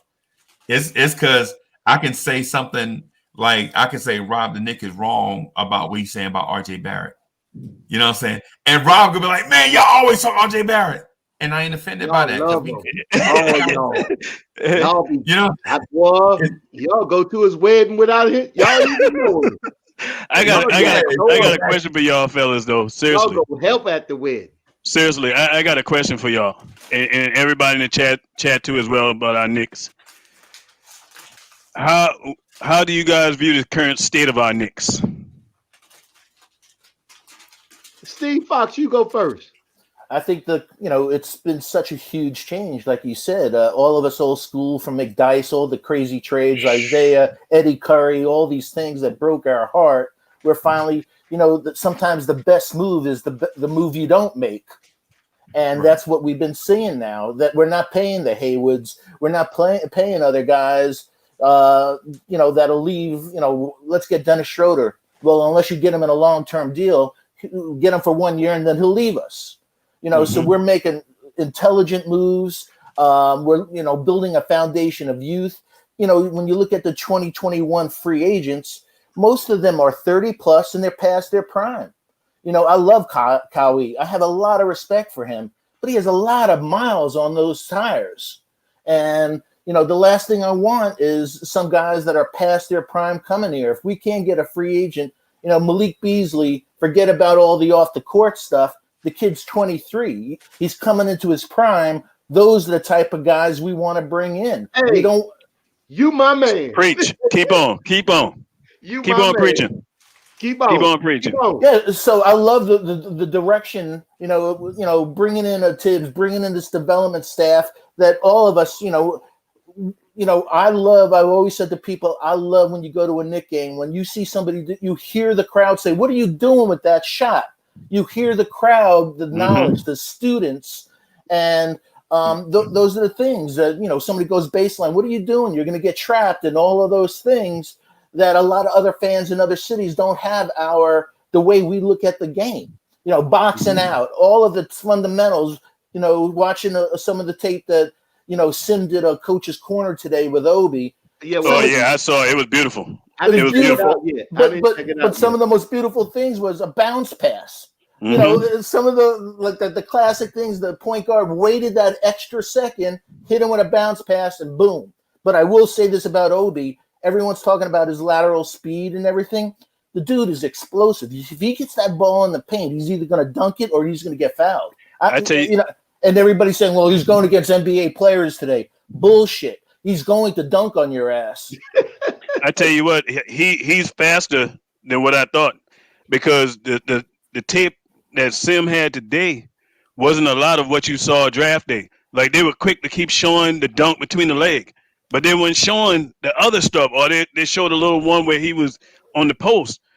But what Sim showed today, my eyes was like, I was like, oh man, I said, this kid, man, I see Amari Stoudemire written all over him, and actually he got a chance to be better than Amari. Yeah, I'm a Bronx boy, so we all, understand the street and stuff. So when we hear the players talk, the one thing we find little trends. You hear Knox talk, you hear all these. Everyone said the same thing. The dude's a freak. Mm-hmm. They play against the best players in the world. So when they're saying, "Oh my God, this guy's talent is off the chart," they're not saying it for being a team guy. They're saying like, "Oh shit, man, this guy's got freakish athletic ability." So I can't wait to see. But the whole thing about it again is his development. It's all predicated on a point guard, mm-hmm. and I think Peyton can do it. Until we get a real one next year in the draft. I'm giving him a clear slate too, because you know how I be on Peyton, but I'm gonna give him a clear slate this year for every Knicks player. So Steven, you like Peyton as a starting point guard? I don't like Peyton, but versus the other guys, Peyton. Versus the other guys. I do. Okay. And I think with the discipline, Peyton has done things in his career. I only think guys like Oscar Robertson, he's done triple doubles and things that nobody's done. If they can harness and say to him, "Don't shoot the brick, man. Don't shoot." Work on them free throws. Work on those free throws, exactly. But if you can limit his, he had more assists per game. He averaged more assists than Lonzo. Everybody's saying, "Get Lonzo." But when you look at the statistics, they both have in their career average 11 points a game. They both have 6.6 assists a game. Both have 1.2 points a game. And then people are like, well, Lonzo's a better 3-point shooter. It doesn't translate. They both average 11 points per game. So where the hell is the 3-point shooting come into it? And he doesn't shoot his foul shots well. Lonzo's a restricted free agent next year. So but don't give up assets for a guy that that is at that level. Well, I don't think you got to worry about no more front office malpractice. That ain't happening. Well said. Alonzo Ball is shooting 50% from the line as my point guard. He will never be on my team. If I'm the one with the team, I don't care what you do. You're the point guard. You cannot shoot 50% from the free throw line. Oh no, that's terrible. You shouldn't even be in the league. From my 1, and I don't take that from my 3. I don't take that from my 2. The only one who can give me something like that, if he giving me 28 points a game, is my center. Exactly. I knew you was gonna say that. I knew it. That's it. Hey, you know what, fellas? We talking about our front office, right? And the reason why I asked y'all, what y'all felt like the state of the team was, front office, how we looking? They're in the great state. The sad thing about what we're talking about now, as great as our front office is, and we know they're great in our coaching staff. I'm gonna say something right now that's gonna make every Knicks fan sick to their stomach. Thank you, James Dolan. If we would have had this in place when we had KP, y'all know where I'm going. KP wouldn't be gone. Man, look. I'm not mad that he gone. Now look at the injuries. You know what? Hey, that's hindsight. It's easy to look. Injuries are here now. Yeah, but I'm saying it's hindsight for the fact that we let him go, that we traded him. But what I'm saying at the time, nobody didn't see. What I always talk about the basketball gods. That's what I'm saying. Everybody says Kristaps Porzingis, Dennis Smith Jr. that trade. I don't look at it like that. I look at it like our replacement for that spot is Obi. Yeah, and I'll say this. Basketball guy. I tell you, I got a bunch of different ways to go with that, right? So why I said it's about relationships in sports on how you keep your good players. That trust was broken with KP, and true indeed, we lost him. Due to a trade, we traded him. In hindsight, looking back now from what's going on with him, boy, we looking like we dodged a bullet. And I said that. I talked about that. And what's more that's going to come out of this? Like I said the other night, it is not far fetched for us to get a high draft pick because Dallas missed the playoffs this year. Because I don't see KP playing a whole season this year. It's 72 games. I want 1 point. Mm-hmm. Hey, Ronnie, let me get 1 point. Go ahead. When he left, do you think that Kristaps Porzingis could have handled the allegations of that rape charge? You know what? Still being in New York. No, I think because of the way stuff is now. That big picture. Yeah, that might have ruined him. That might have ruined him. That might have ruined him. New York. That's why the Knicks made the decision to make the trade. I thought about that too. That's what the reason was. The allegations, not saying he did it, the allegations of that in his building. And you know why? We had already had a scandal like that. Look, so we didn't need no more of that again. Handled that. Yeah, that's now him coming great to court. Points, guys. Great points. He could not have come to court. He could have go to court from Dallas, whatever. But we had to get rid of him. Yeah, he had. You're right. It makes sense. Yeah, but what Ron was saying about the management, the difference, KP didn't go to his exit interview, and after his first season there or the season with Phil, you knew year one. Exactly, and you knew bad stuff was going to happen from there. But Melo had something to do with that. I felt that too. Who had something to do with that? Melo had something to do with everything. Yeah, especially because Kristaps and Melo was in this when they traded. Melo, Kristaps had a. That was done. That was done. That was the. Yeah, that was the wrap. That was the wrap. You see it falling apart right then. That's why I keep saying front office. Right, it's front office malpractice that was going on with our team, man. Kristaps was going to play that season out, but then he got into that little bit of unknown trouble. But when he left, we found out what happened. And I tell you what, they did a good job of covering up. No, it was extortion involved. Yeah, it was a lot of stuff going on. The girl wanted, okay, well, this is what happened. You pay for my nephew to go to college and all of this got going on. But then we broke camp. That's when he got exposed. Yeah. That's when he got exposed. Yeah, because we ain't got no reason to protect you no more. That's right. So with the Knicks doing what they did with all of that, whether it be true or not, we don't know. Exactly. But it was out there. Yeah, and KP's brother was a nightmare. And that was the nail too. I said his brother was too meddlesome. Hey, that was not good. The basketball gods are thirsty. Isn't that no reason why Kristaps is having these problems? The basketball gods, man, look, they serious about their business. Yeah, you reap what you sow. That's right. You can't tank. It's not going to happen. You're not going to get the number one pick if you tank. You play hard, you're going to get a good pick. We hit that shot, we got Porzingis. We flipped for Porzingis. Yes, we got back DSJ. But damn, that put us in a position to get Obi Toppin. Which essentially replace KP because both of them was power forwards. That's when I look at Kristaps, I'm looking at him versus Obi. I don't care about the trade. I think Obi with him. I think Obi will eat his lunch because he's not as physical enough to handle Obi. 10 years down the line, I'm gonna look at them two careers. I'm not gonna look at what DSJ did. Rob, that's a great point, man. That's a great point, man. I'm looking at your replacement. And then the first season or so, how many times did you say, man, KP is like 5 times on the deck? He was on the court, knocked down all the time. He was reckless. Well, and he was getting bullied. Yeah, he was getting bullied. You remember when we had the guy Gallinari? Yeah. You remember when he came to New York, his first season he was hurt. But the basketball guard stayed with him. He left New York, he got a good career. Mm-hmm. Yeah, that was the worst trade we ever made. Yeah. That's right. Look, but he started here. He left. I wish he would have never left in that trade. I wish Melo would have stayed patient. If he would have waited. If Melo could have stayed with that crew, Wilson Chandler, Gallinari, we was They gonna were get a trading title. for Melo. Phelps, Yeah, and Melo, man, come on. we was gonna get a title.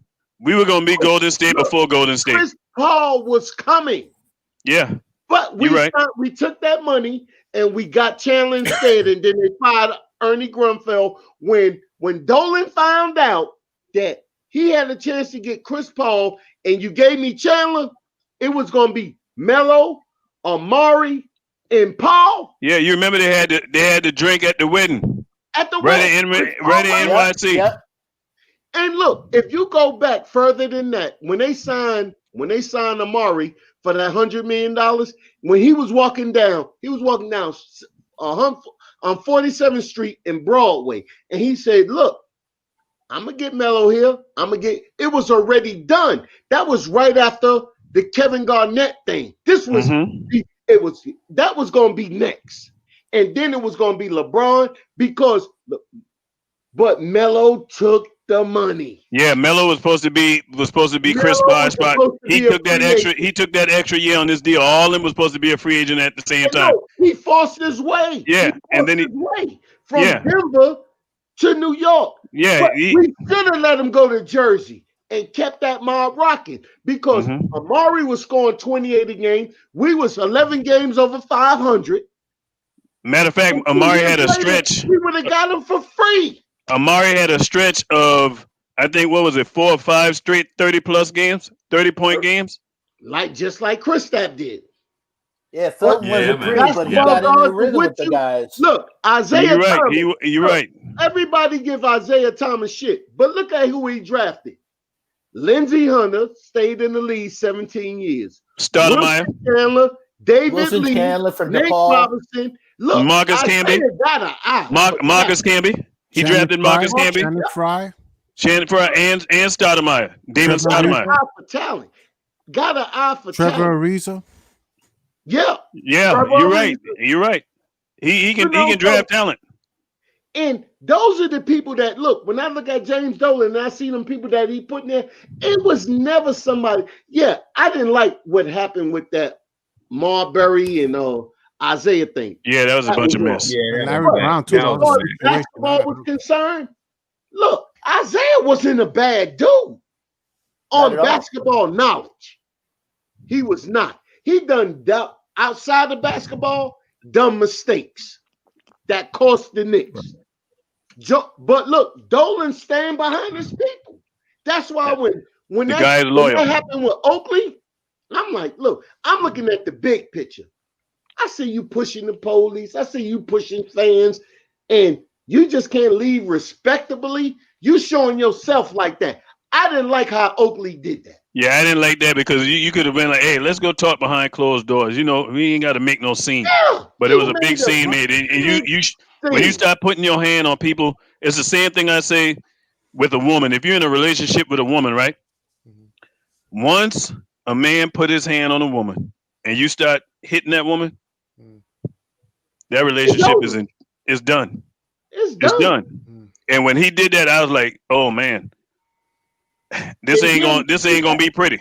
And then when he got on that show, he got on the other show, and then he been bashing the Knicks ever since. I was like, nah, man, you really like. I always heard he was a bully in practice. And I didn't like the way he talked about Patrick Ewing. I didn't care for that. I didn't care for it because Pat played his heart out for the city on bad knees and everything, man. And boy, how I wish if Pat was 3 years sooner when we got Marcus Camby, just 3 years sooner, man, we would have had a title. He didn't need Marcus Camby. All he needed was for Bernard King not to get hurt. And you know he talked about that the other night. There's a reason Jordan got rid of Oakley from Chicago. Yeah, good point. Right? Good point. Look, he had an attitude, and Jordan didn't want that shit. Xavier McDaniel was our biggest mistake. Pat Riley should have kept Xavier McDaniel and didn't Columbia, South Carolina. Rivers in them. Wichita State. Yeah. Man, when he played, look, he had them in fits. They could not even get next to him. Hey, Rob the Nick. You call Xavier McDaniel. Let me tell you a little quick story. Let me hear. My sister was a CEO for the state of South Carolina and worked in Columbia with Xavier's sister, and she went to a party at her house and got me a signed autograph picture.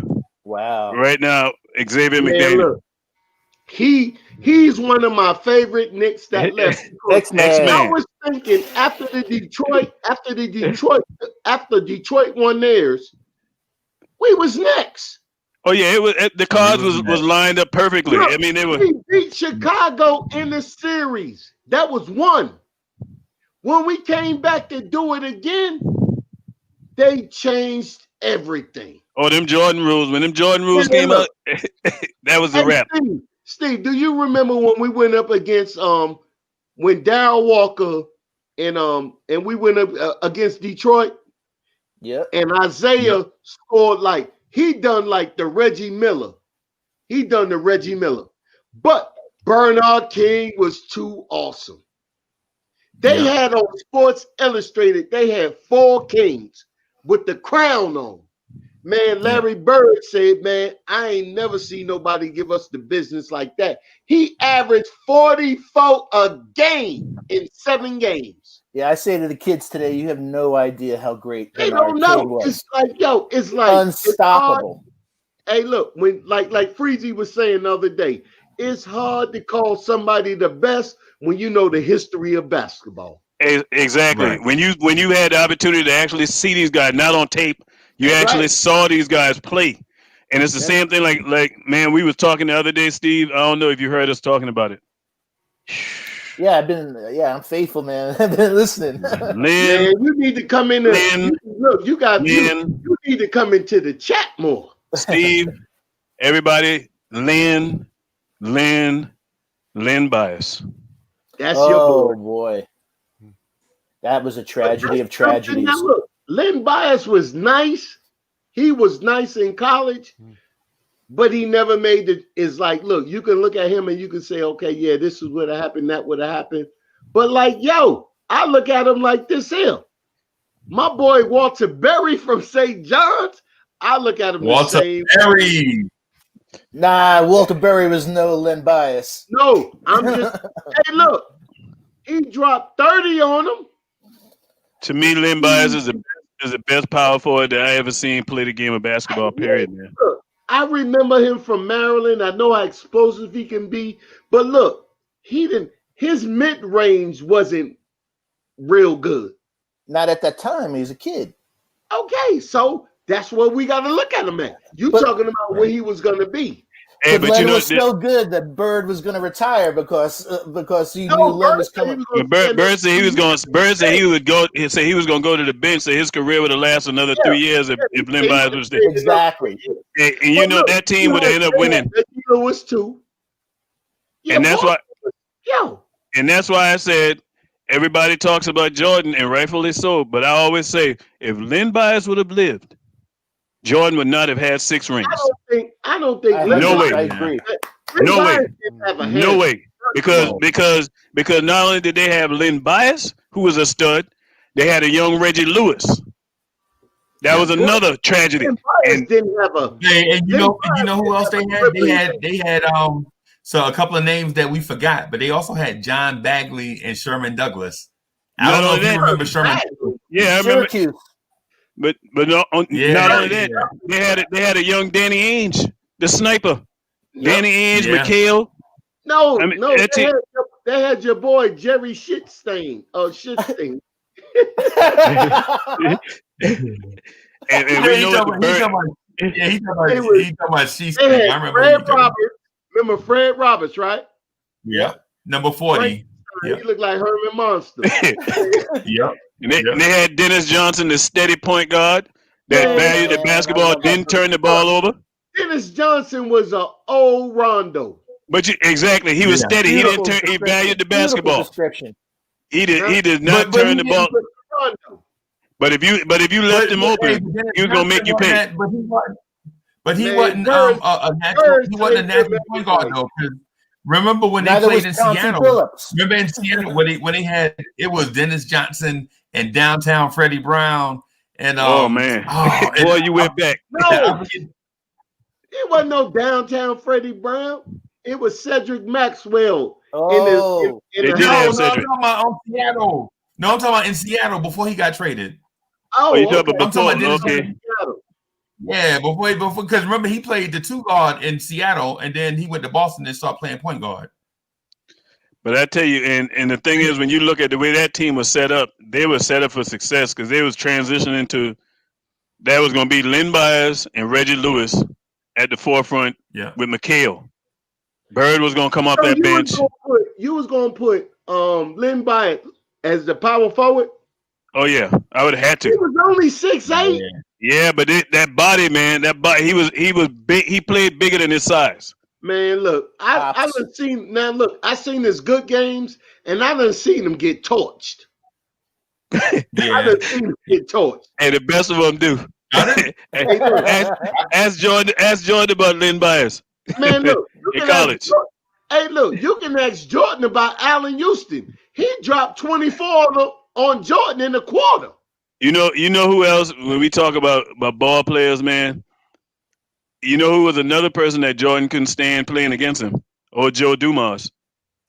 Yeah. Oh, but see, Dumas used to lock him up. Hey, look, let me ask you a question. Why didn't you think that Jordan never had Defensive Player of the Year until he won the championship? Because by then, Detroit was finished.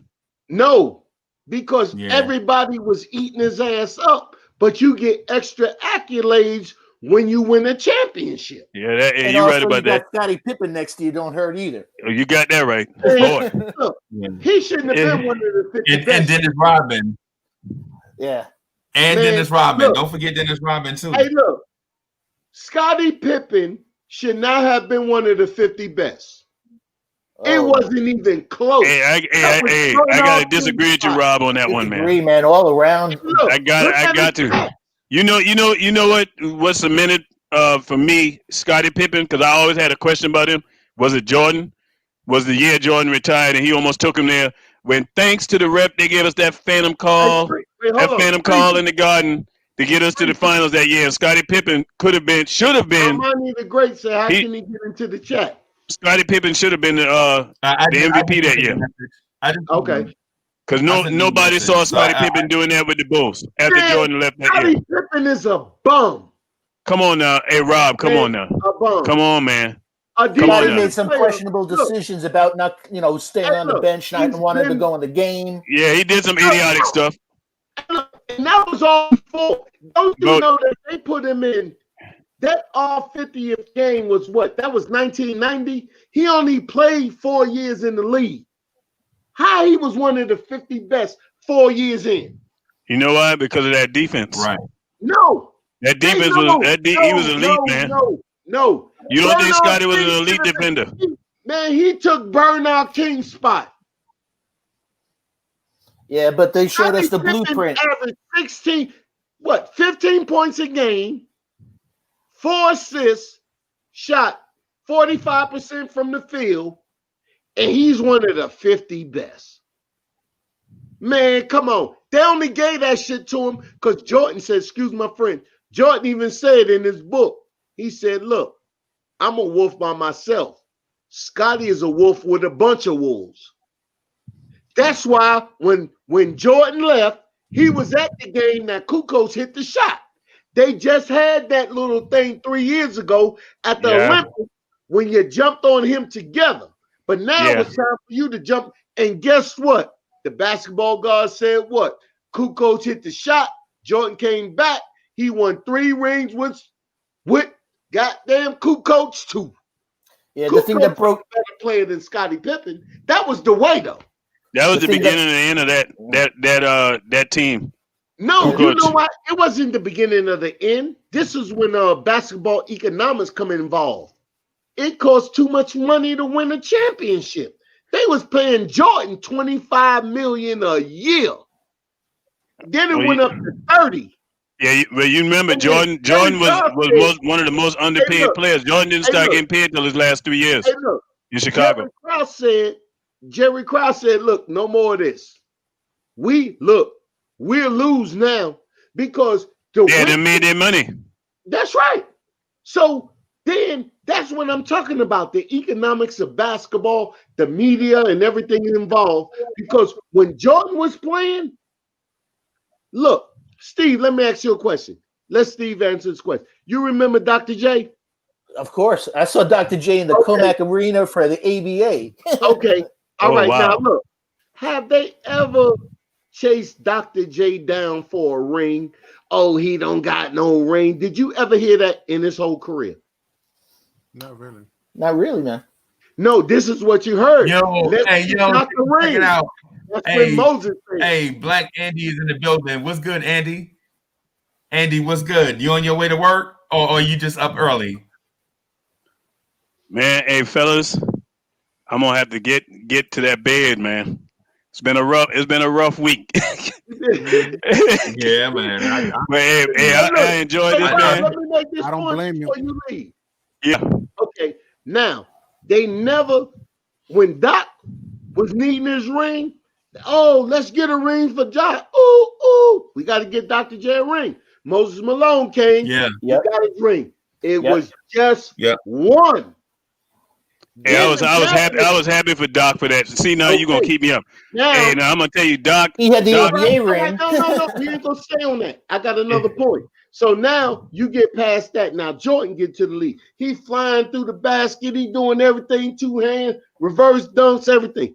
9 years in, nobody never said why Jordan don't got a ring. Once he won one, he won two, he won three. After he was finished, the new narrative was, you're not great unless you won a ring. So what that did was it separated players from teams. So if the narrative to the media, I got to go to my hometown, go home, my kids saying, Daddy, you don't got no ring, paper say this here. So they the ones who separated, they the ones who made the super teams. The general managers listened to it. And then they start putting them together. Boston was the first one. It was the original one. Kevin McHale. It was the originals. Yeah, but we never listened. We never listened. That was the thing that broke my heart. Patrick was a great player, but he was not. He needed another superstar, and we never gave him. We never gave him another superstar. We only thing Pat had was John Starks, who was right at that. A fringe all-star player. What made the Knicks so good was this here. They couldn't get it through the draft. They found players to help the cause. Everybody else, look, they drafted Pippen. They drafted Horace Grant. They drafted the nucleus to make that work. And then they replaced players. We're not going to replace Mike. We're going to replace Horace. We're going to replace Horace with Dennis Rodman, who we just went with. So he left just like Durant, right from one championship team to the other one. Yeah, because at that time, Detroit was on the way on out of there. And the only thing that was different was the GMs wasn't doing it. He did it himself. He didn't get traded. Y'all got rid of me. I went from San Antonio. San Antonio traded me from Chicago. I go with Mike. I know I can rebound. I don't got to do nothing else. I tell you what, he was the reason why they won them other championships. Of course, because they just lost Grant. Right. He was the reason. Again, the kids, they don't realize how great of a player Rodman was. They judge the book by the cover. They see the craziness. They have no. I think that dude was one of the smartest players, rebounders, smartest players. Film. That dude be riding his bike after the game. The most well-conditioned athlete I've ever seen. Mm-hmm. I had a baby basketball team. Right, they was like 11 years old. First year, guess what we did? We sat at my house and we watched old videos of great players. And I say, look, that's your position. You robbed me. He go back in there, and he start grabbing more rebounds than he was doing the other day. Yes, in a year, we won the championship. Yeah, I was watching a video recently with Gary Payton, and they asked him who was the toughest player. And he said John Stockton, and he took a basketball. And I said, I wish the Knicks would do this with their point guards. He talked just fundamentals of each side of the floor when you're a point guard. And he talked about John, how whether pick and rolls and everything. And but his tenaciousness, Stockton and Peyton, for the same, when you say to Peyton, who your first thing you're going to say is Jordan, all these other players. Last person I was going to ever say is John Stockton. That's why Frank Ntilikina is going to be the Knicks starting point guard. Fundamentals. He's no Stockton, man. No, don't have to be. Don't have to be. But he's fundamentally sound. Nobody on that staff is fundamentally sound but Frank. Yeah. Got a point. You're going to see something so different from Frank. You're going to be like, wow. But we're not going to see something different from DSJ, though. DSJ. Fellas. Hey, look. Ron, it's a pleasure, man. Hey, Steve, Moses. Hey, Ron, get out of here. Get some sleep. Good having you. Good having you, Ron. Yo. Same time, same bat channel tomorrow. You heard me? Peace out to the chat. Hey, we grinders, bro. Hey, we love grinders, Knicks fans, man. Knicks fans are for real. Like you heard me? Bro. Yeah, God bless, man. All right. Y'all stay safe, man. No doubt. Yeah, I'm staying on for a few more minutes, man. I got some stuff I want to talk about, man. I see in the chat they started talking about the draft, and while I'm fascinated with the draft, I do want to win this year, but man, it's some cash in the draft next year. I think the 2021 draft might be like the 85 draft. You know what I'm saying? Where cats like John Stockton go 14th to the Utah Jazz and nobody even noticed. Yeah, I think he went, where did he go, 14? Something like that. And Kevin Willis, I think, was like 21 or something. But he stayed on Stockton stayed on the bench 2 years. Excuse my French, but I always say to people, MJ was the third pick in the draft, and we got damn RJ Barrett at the third pick. It ain't fair. Right. Well, we got to see how that turn out. Nah, it's early. He doesn't have the. I'm a firm believer. RJ got all the basics. He's a mature kid, but that lack of explosion, that lack of elite athleticism, I think is going to keep him away from being a franchise player. Yeah, well, I mean, as long as he's a contributor. Oh, he will be. You know what I'm saying? Absolutely. As long as so if his ceiling, is Chris Middleton, right? If his ceiling is Chris Middleton, then we got to have a heck of a player. Hey, Freezy, I got a great question for you. You just talked about the draft.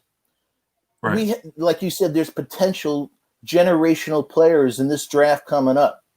What do we do when there's a wing player, whether it's a Jalen Green, a Kamunza, there's a few guys in there that play a wing position that have a higher ceiling than RJ. What do we do if we can't get the point guard of our future? Well, you take them anyway. You take the talent. I think you take the best talent available at the position. You know what I'm saying? It's like, say, for instance, if we pick 6 with our pick and 11 with the Mavericks pick, just hypothetically. I say you take the best available player in that spot. It'll probably be BJ Boston and say Scotty Barnes, right? You talking about, man, are you serious? You don't know, look, that's the problem. You don't know what you're talking about because you don't know how these players going to translate over. You on speculation. As right now, as a Knicks fan, do not deal on speculation. We got 4-year players ready to pop or drop. Yep. Right. They're the ones more concerned than anything because, like we said, they win 35 games and you still got the same nucleus. Everybody in New York like a signing object. The signing object was Phoenix. But do you know Devin Booker's first year? Do you know the stats? Nobody in New York's looking at that because the average New York fan watched 25 games, read the newspaper on the way to work, and they think they know the Knicks. Or listen to the radio on the way to work. Oh, But listen to the look, radio. if you're not Michael K seeing, telling them everything. if you're not seeing the Knicks with your own eyes and understand how basketball is going to run, and I'm looking at this right now, and I'm only looking at it because this is the first time that the Knicks gave this to us. We got 4 people that we drafted, and it's time to pop. Yep. But So there's a couple watch, players. Right, let's right. watch I'm not saying you're invalid. Your argument is invalid. What I'm saying is, when the draft comes, we got to take our pick.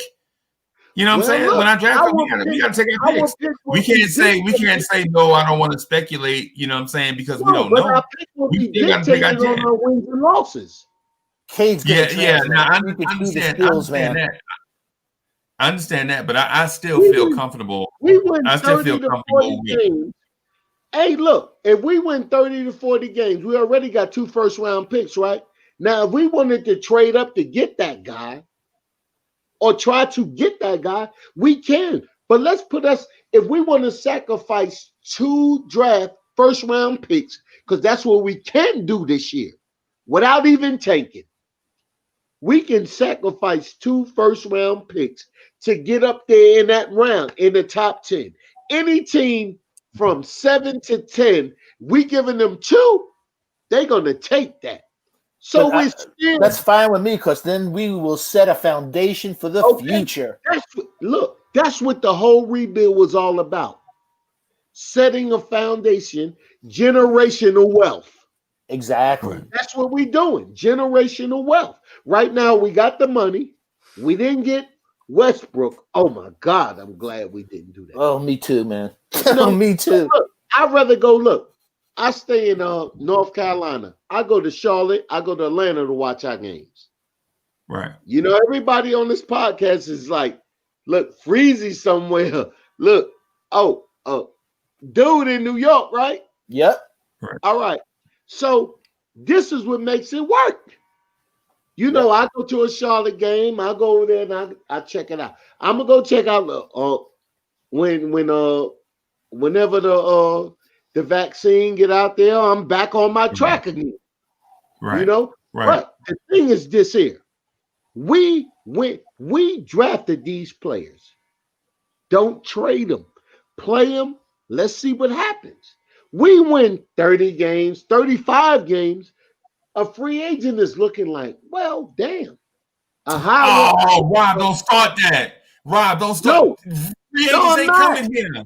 No, I'm don't not start, saying. man. No, man, don't start that, man. How the thing free goes. agents ain't coming here. Nah, free agents ain't coming here, man. He's trying to blame me on something. Steve, I'm not saying that. He's trying to blame me on something I'm not saying. Look, this is how it works. You win 40 games.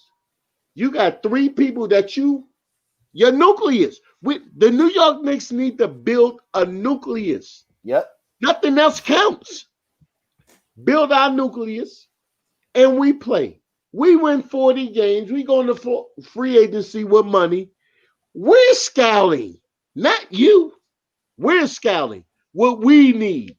You're not going to mess up our nucleus. We're going to add to this. It's good that they did the journeyman style. It's going to push the young boys to play. Yep. If you lose your job to a journeyman, yeah, we're going to let you go. If somebody's going to outplay you, a journeyman, you know, they 28, Rob, you 22. We couldn't sign. We did the same thing this year. We couldn't sign Jeff Teague. We didn't want him. We did not want him. Jeff Teague legit told us to step. No, we didn't go look for you. See, you think that we can't say no because we're a bad team, but we're building. So we can say no. We said no to Haywood. We said no to the journeyman. He's a journeyman. Yeah. Look, Austin Rivers contract. What, 3 years, $10 million? Okay. Noel, 5? Okay. We're doing what we want to do. You're not dictating to us what you want to do. But they're also getting quality kids and quality players, whether it's Austin, who's the coach's son. We're getting people who are thinking. You got this here. I don't know have you ever played ball? Yeah. Okay. Yeah. So you know how you were. Look, I walked up into a Riverside gym in New York when I lived in New York. 14 years old. You know, I'm going with my friends who told me about the tryout. But when we get in this tryout, we fighting. Yep. You know, and then I'm fighting him. I'm fighting the other guy. I'm fighting all this. The coaches see all this. You know, my man, when we leaving, I shouldn't even bought you. Yo, you know why you bought me? You bought me to take care of them. You thought you already had a spot. Right. You didn't make the Right. team. He made the team. But what you just said is why we have issues with Knox. When you're from New York and stuff, you know, you have to want to play defense.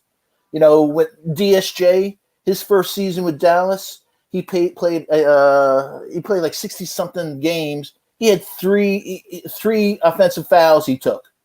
Meaning, if you ain't willing to use your body, so all the minutes and everything he played, he only took 3 charges the whole season. I challenge you on one thing. If you got a coach looking for his job, maybe he's not teaching you that because that's what they call lame coaches. You don't think Carlisle's a good teacher? But he only had 1 year with him. Yep. And then when the new shiny object came in, Luka. I'm not wasting time no more. Mm-hmm. It's a business. He said, Right, look, right. when he seen him, you just gave me 15 and 5 the year before. I'm not waiting for you to develop because he gave me 20 and 7 off the gate. Yeah, but I have to go also with that. But also, DSJ gave you 109 bad pass turnovers. He gave you 61 lustful turnovers. It was the reason why, look, it was the reason why he made the trade because, look, the only thing falling in the Knicks on that contract is this here. We gambled he ain't going to play. And he got hurt. He got a meniscus tear. He ain't coming back to February or March. What their record going to be on 72 games? That's working in the Knicks' favor that pick may go to the top 10. Yeah. Yep. Hey, this is a question for everyone. That pick. You guys know sports, all types of sports. Have you ever known an athlete in any sport that had a back issue that ever got better? No. So that's what I'm saying. There's no future with DSJ. He's always going to be sitting out games every year, resting his back. But Steve, is a future in that pick. Oh, absolutely. That's where it doubles down. And then now you're on the 72-game season. You on the 72-game season. So while y'all was talking, God of Moses and Elijah said R.J. Barrett is Justice Winslow. I can't believe it. I didn't say he was Justice. I wish he played defense like Justice Winslow. Hey, look, if you got kicked out of Miami, is a problem. I said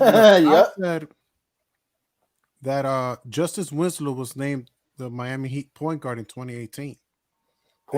Down the line, I could see RJ Barrett becoming a point guard down the line because we started the season it didn't go great. I agree. It didn't go great. But down the line, as he gets more familiar, I could see him becoming interchangeable like that. So that's what I was referring to. I wasn't saying that's his ceiling. Maybe. I have to agree with you, maybe. That's what I'm trying to get at. And it's not easy to be explaining stuff like that because people I think but look, if Winslow hooking up with Jaram Morant, Miami may be looking back on their shoulder like, hold on, what happened? A lot of people have RJ being as a secondary point guard for the Knicks. He could be. He almost acts like a. I don't want to say he's a lead point guard, but I think he's. Hey, God, he only had a 1-to-1 assist to turnover ratio. That's one of the things RJ got to work on. He's got to get a lot more assists. A 1-to-1 ratio is not working. What was his turnover ratio? No, but hold on. RJ, you just said 1-to-1. It's 1-to-1. No, he gonna look. I ain't gonna listen to you. You was already lying yesterday. Tibbs I'm also. gonna let you tell me he was shooting 75% from the free throw line. Yeah, I ain't listening to you.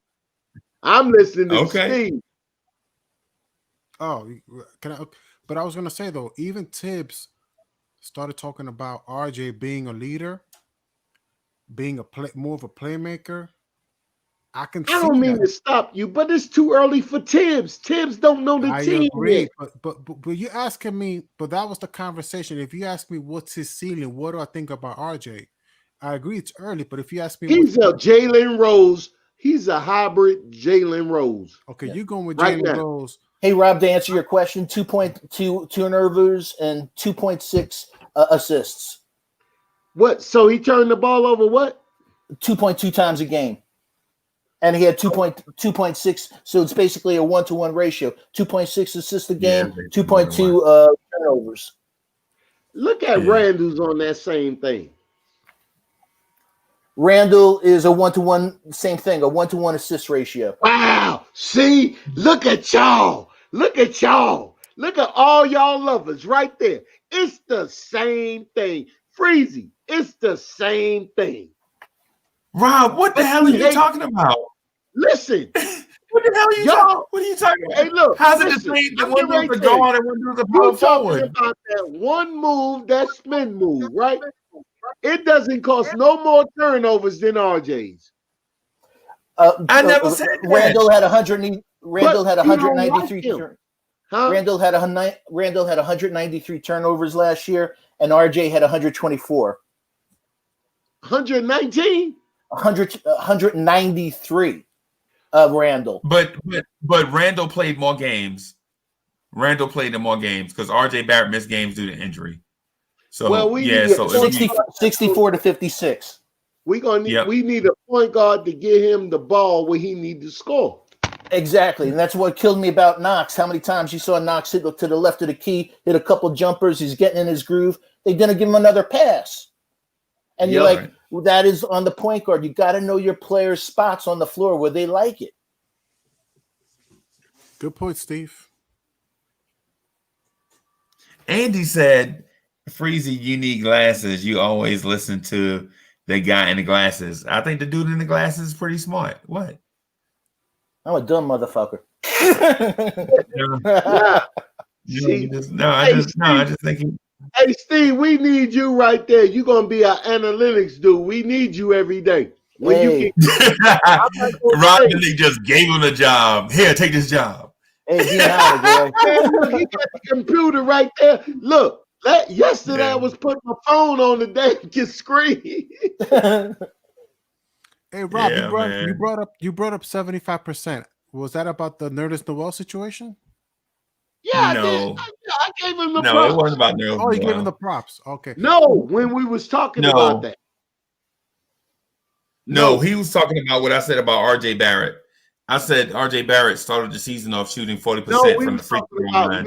Well, and he told me that and then I had to I did come back to you and I did say, yo, he was shooting 56%.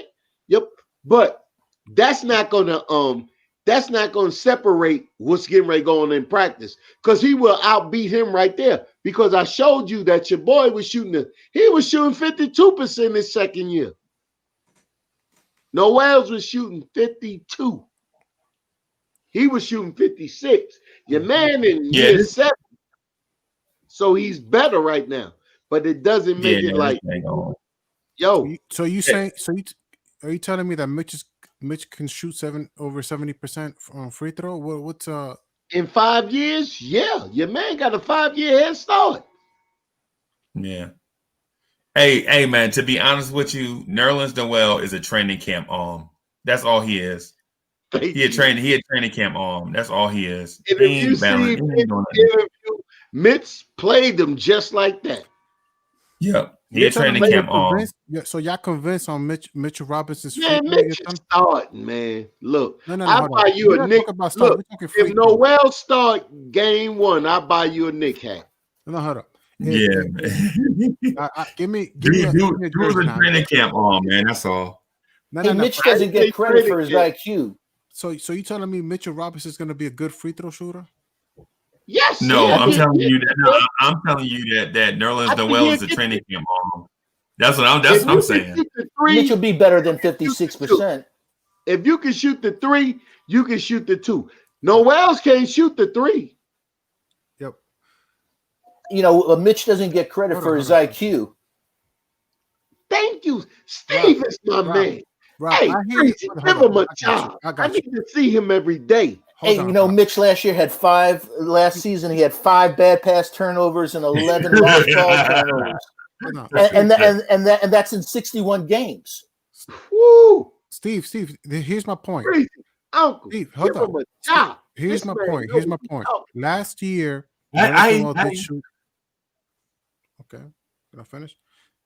Last year, Nerlens Noel was a 75% free throw shooter.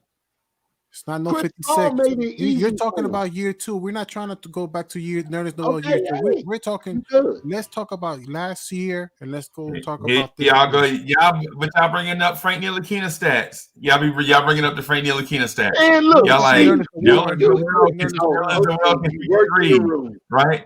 Nerlens Noel. How many? Okay, how many the 3-pointers did Nerlens Noel hit last year? I'm looking for it right now. Hey, look, Frank gonna be an all-star next year. He did not make one. So Rob, okay, got you, Rob. So basically, you're saying your heart is sold on Mitch. You ain't trying to hear nothing. I got you. No, look. I listened to both interviews, right?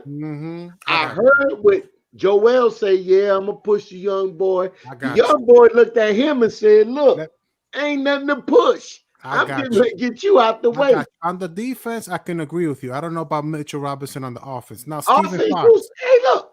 Hold on. Hey, Mitch, look. You seen that three? No, my man gonna show you something with Tom Thibodeau. He gonna look like a 2.0 Joakim Noah. I bet you Mitchell Robinson gonna look like a better Joakim Noah. He can do it all. He quick on the feet. Hold on, Rob. So a man say that he a better 3-point shooter, right?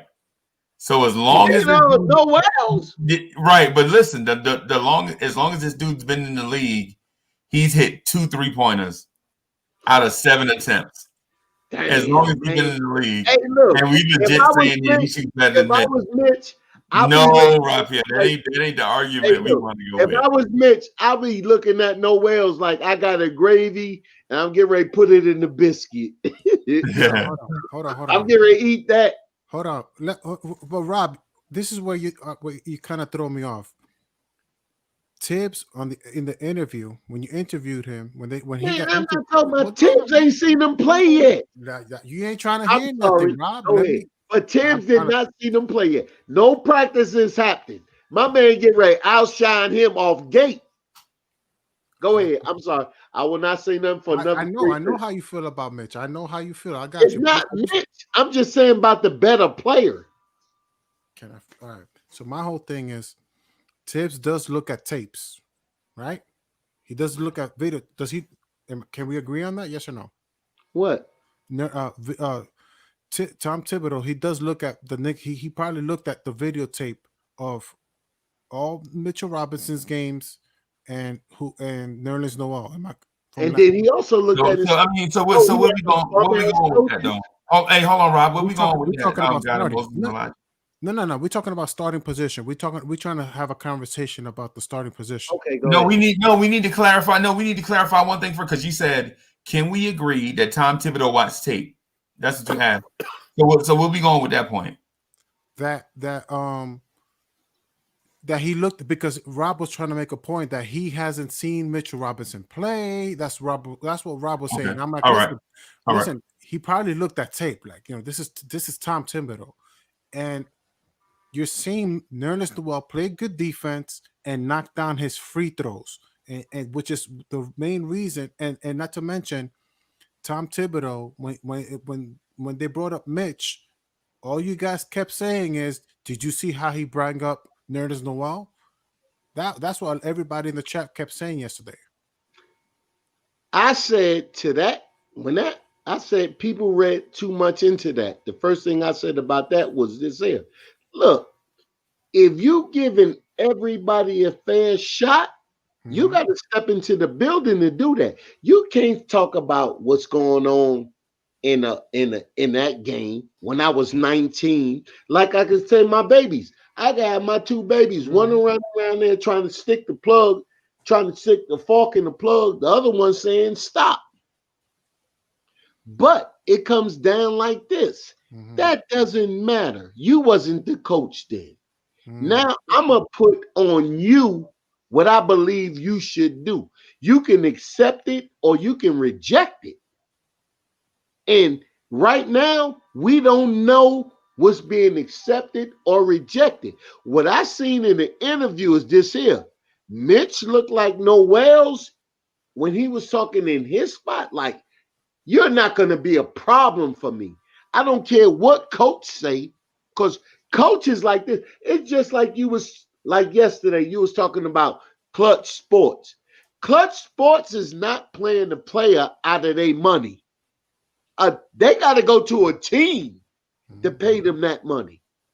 So therefore, when you look at it like, oh, Mitch is with Clutch and that's going to change CAA, no, it's not. What it's going to change is, guess what? If you're a bum-ass player, nobody playing you. It doesn't matter who your manager is.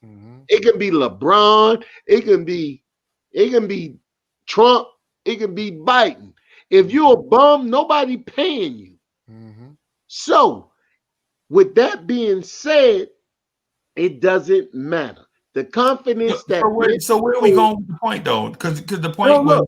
Because the point was Nerlens Noel may start over Mitch because of free throws. No, he won't. Right. He won't. He won't. He will not start over Mitch. You know why? I think put a fire under his ass. yeah, right. Because he a training camp like legit every training camp you bring in a training camp you know, and somebody to go through the reps because they know the coach's system. But look, but at the end of camp they get cut. I mean, this is they get cut, but you know what I mean. Tom Thibodeau knows that Mitch is better than Noel. But he also knows, but Rob, he also knows that Mitchell Robinson needs to get better. And the way he gets it better is by he did not win the field goal thing his first year. He won it his second year. Therefore, he did get better.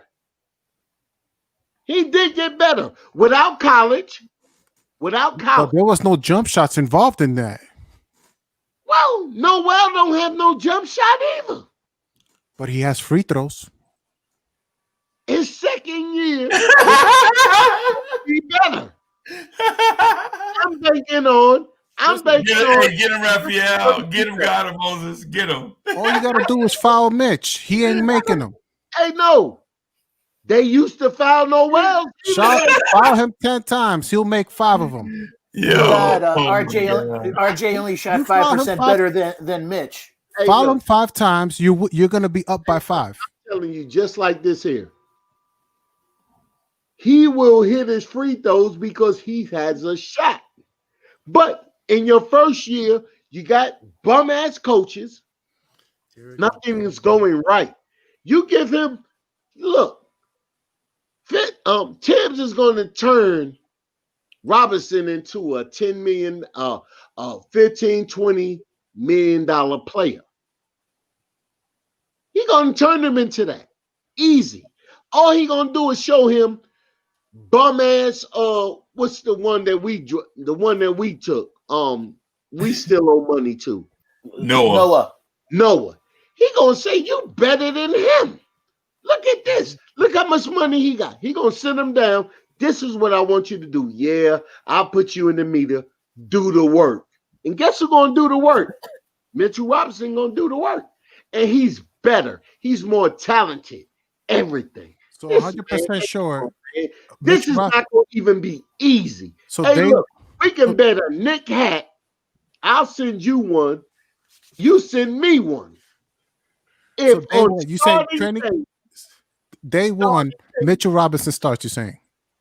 Yes. Yes. Let me think about it.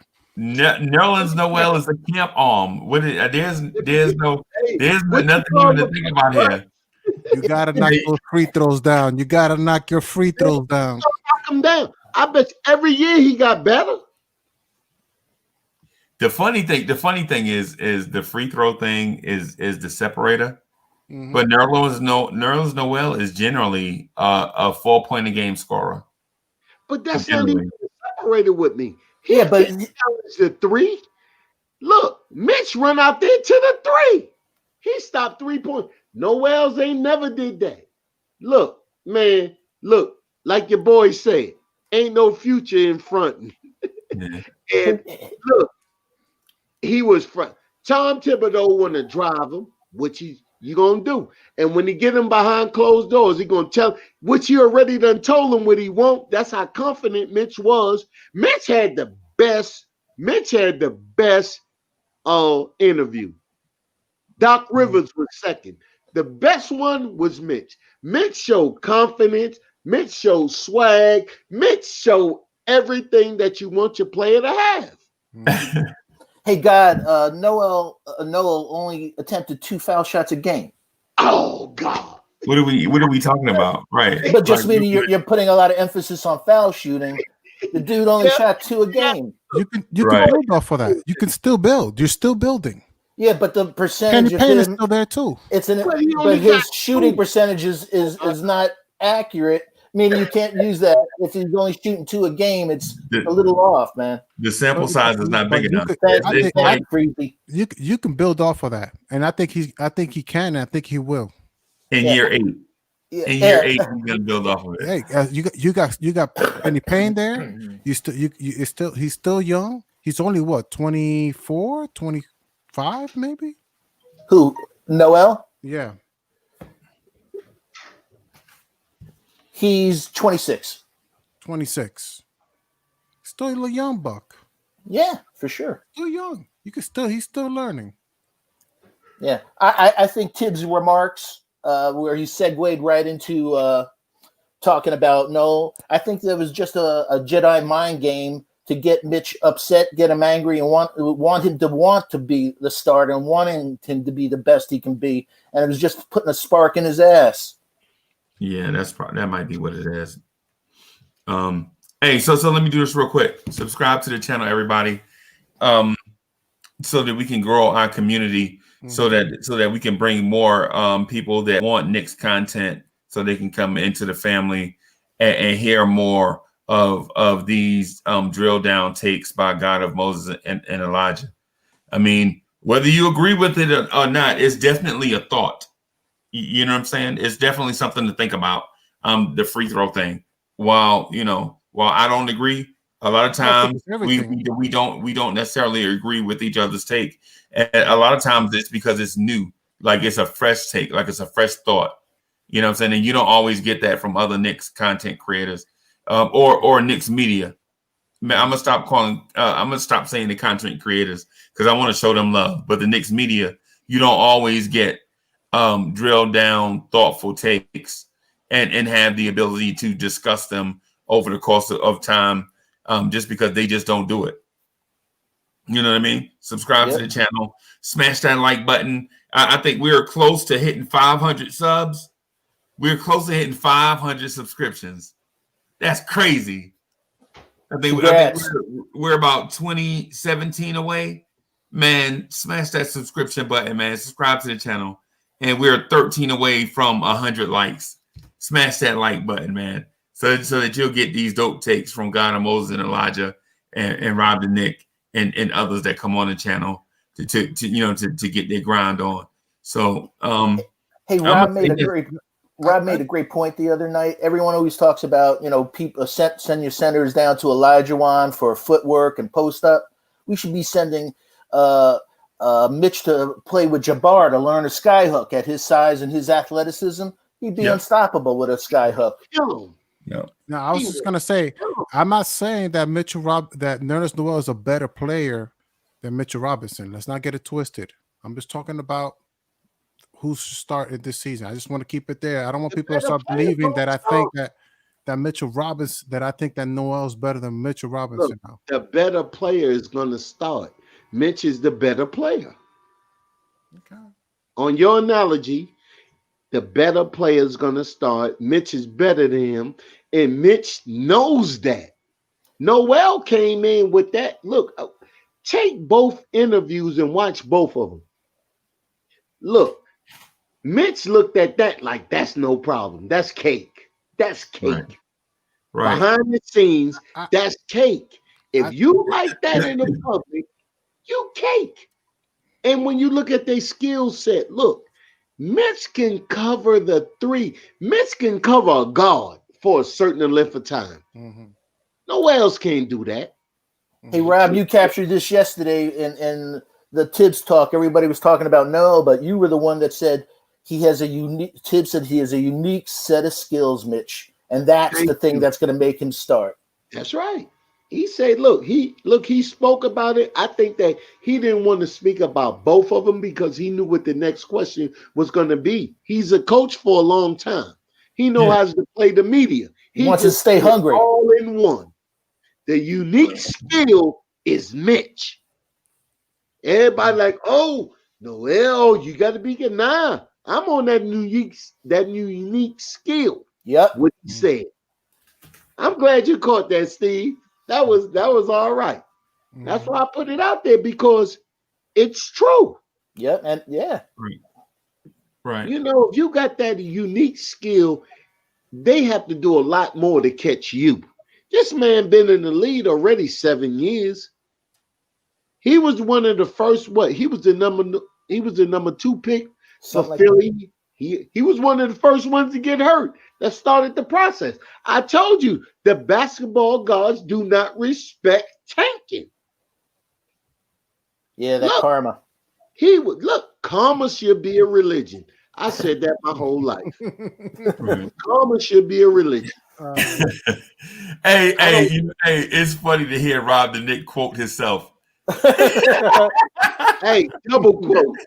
Hey, that was a good one though. I gotta give him credit.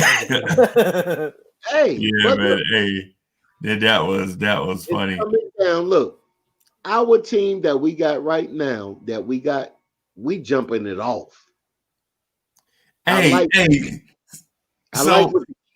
ahead, man. I'm sorry. I like what the key one said. Everybody wanted to hear from Mitch. Everybody wanted to hear from Frank. It wasn't by accident. They saved them for the last day. Yeah. It wasn't by accident. Look, we gonna win some games right now. Okay, let me ask y'all a question. And everybody got to. I wanted to ask you a question, Rob. All right. Everybody got to answer this one individually. Okay. How many games last year did we lose in the fourth quarter? Plenty of them. I don't 20. Too many. You got a number? All of them. 10. Freezy, what you think? Too many. I would say at least 10. I think the arrow was pointing up, maybe like 15 games. You know what I'm saying? What'd you say, Steve? I say the same as Freezy in that range. Yeah. Okay, so with the tanking rule involved, they may have gave away the game.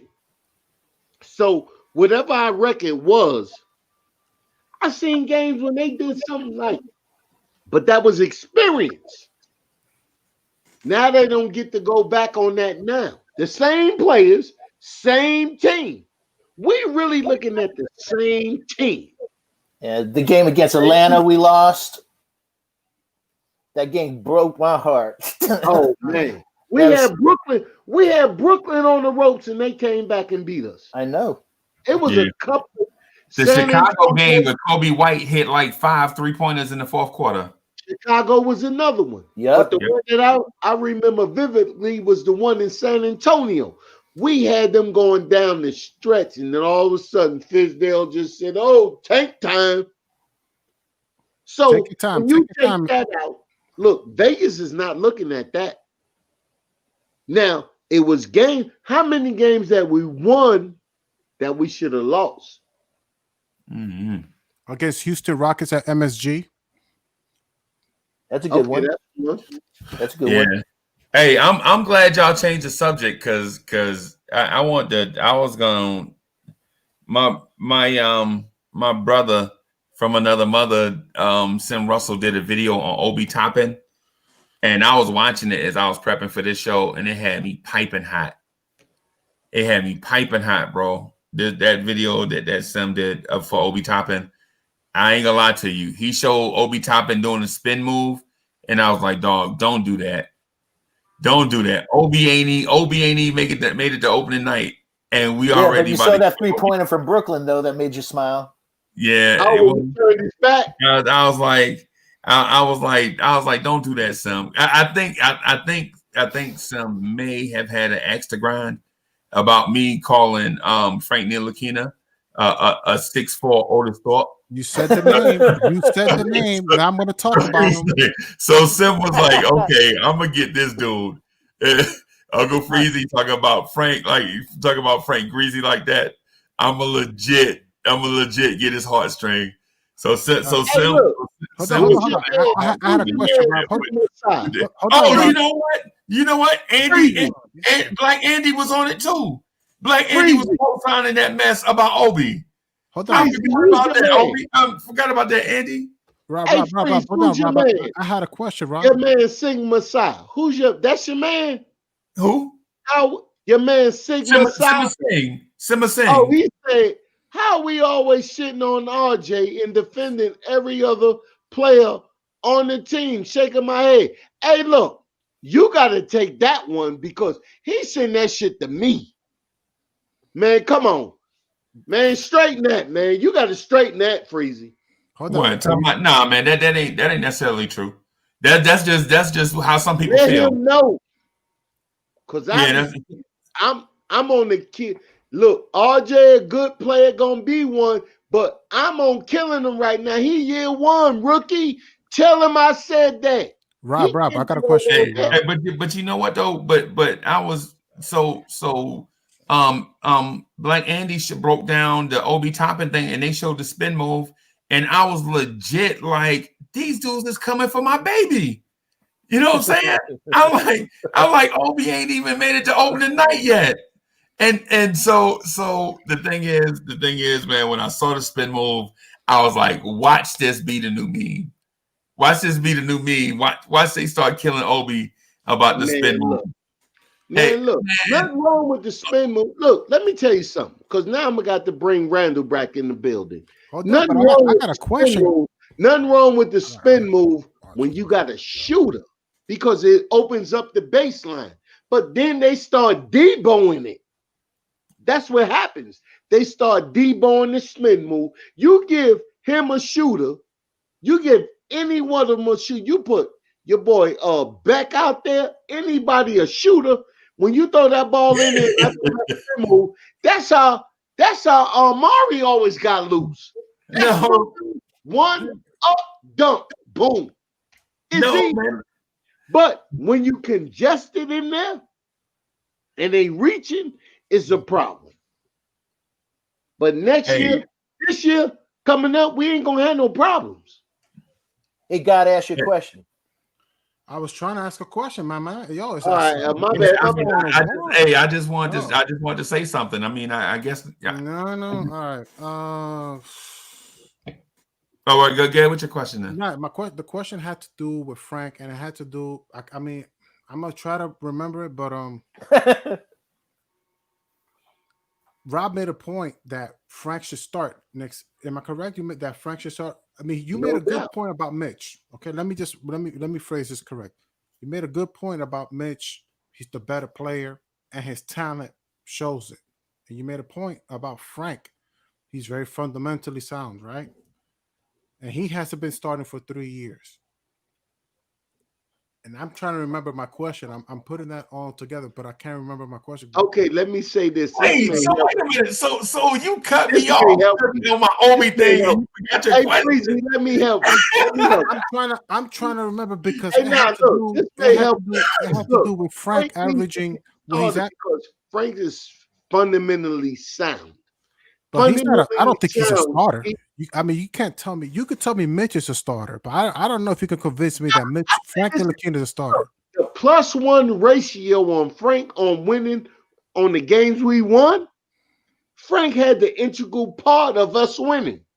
I think he's a good role player. I don't think you can convince me with Mitch. You can't convince me with Frank. But the Frank's a starter versus the other guys we got, though. Yeah, Frank is the best option. What you think, Steven?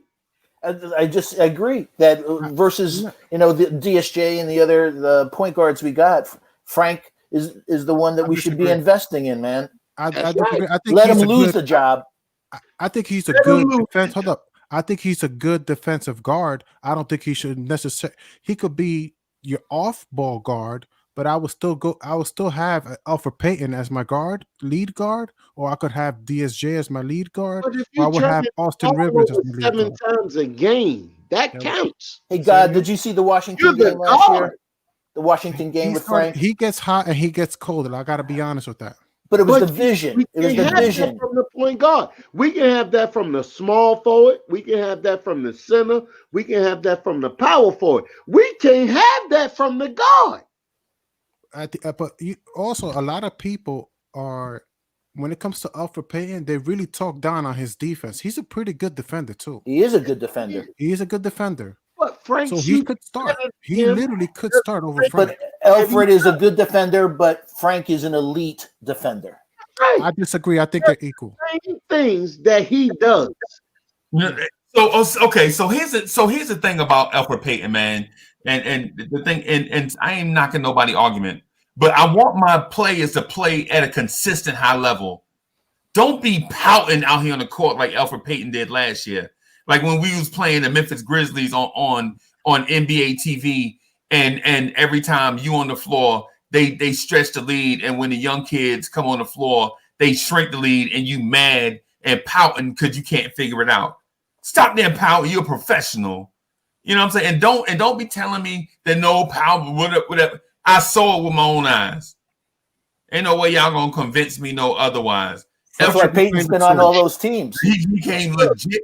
He legit came on the floor with low energy and a young team. The Memphis Grizzlies young team jumped all over them low energy vets who figured, it's just it's a nationally televised game, but it's just another game on the schedule. I don't want to hear that, man. When you step on the floor, you got to bring it. Freezy, I'm old school though. That's on the coach. We legit killed Kevin Knox because they say his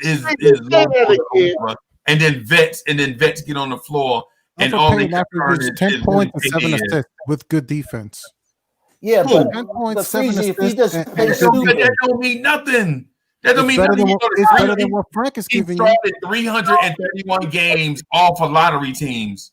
Okay, well that's his luck, but it doesn't make him a bad player. It does make him a bad player. He just played in bad teams. No, if I said he started 100 games for teams and led them to the lottery, you know what I'm saying? You can say, okay, that's bad luck. He got signed by a bad team. If I said 200 games, you could be like, okay, circumstances, he got hole in his game. But 331 games. What about the Phoenix Suns? Hold on. The Suns are tanking. The Suns are tanking and the Knicks are tanking. I mean, how much can you? I mean, that's an irrelevant stat. Freezy. The Suns are tanking and the Knicks are tanking. That's an irrelevant stat. I'm concerned about the people Mitch got around him. Sam brought up a great point. Why another agent change? Look, that's a great point. All right, but look, I don't agree with him. Guess what This is what I tell Sims.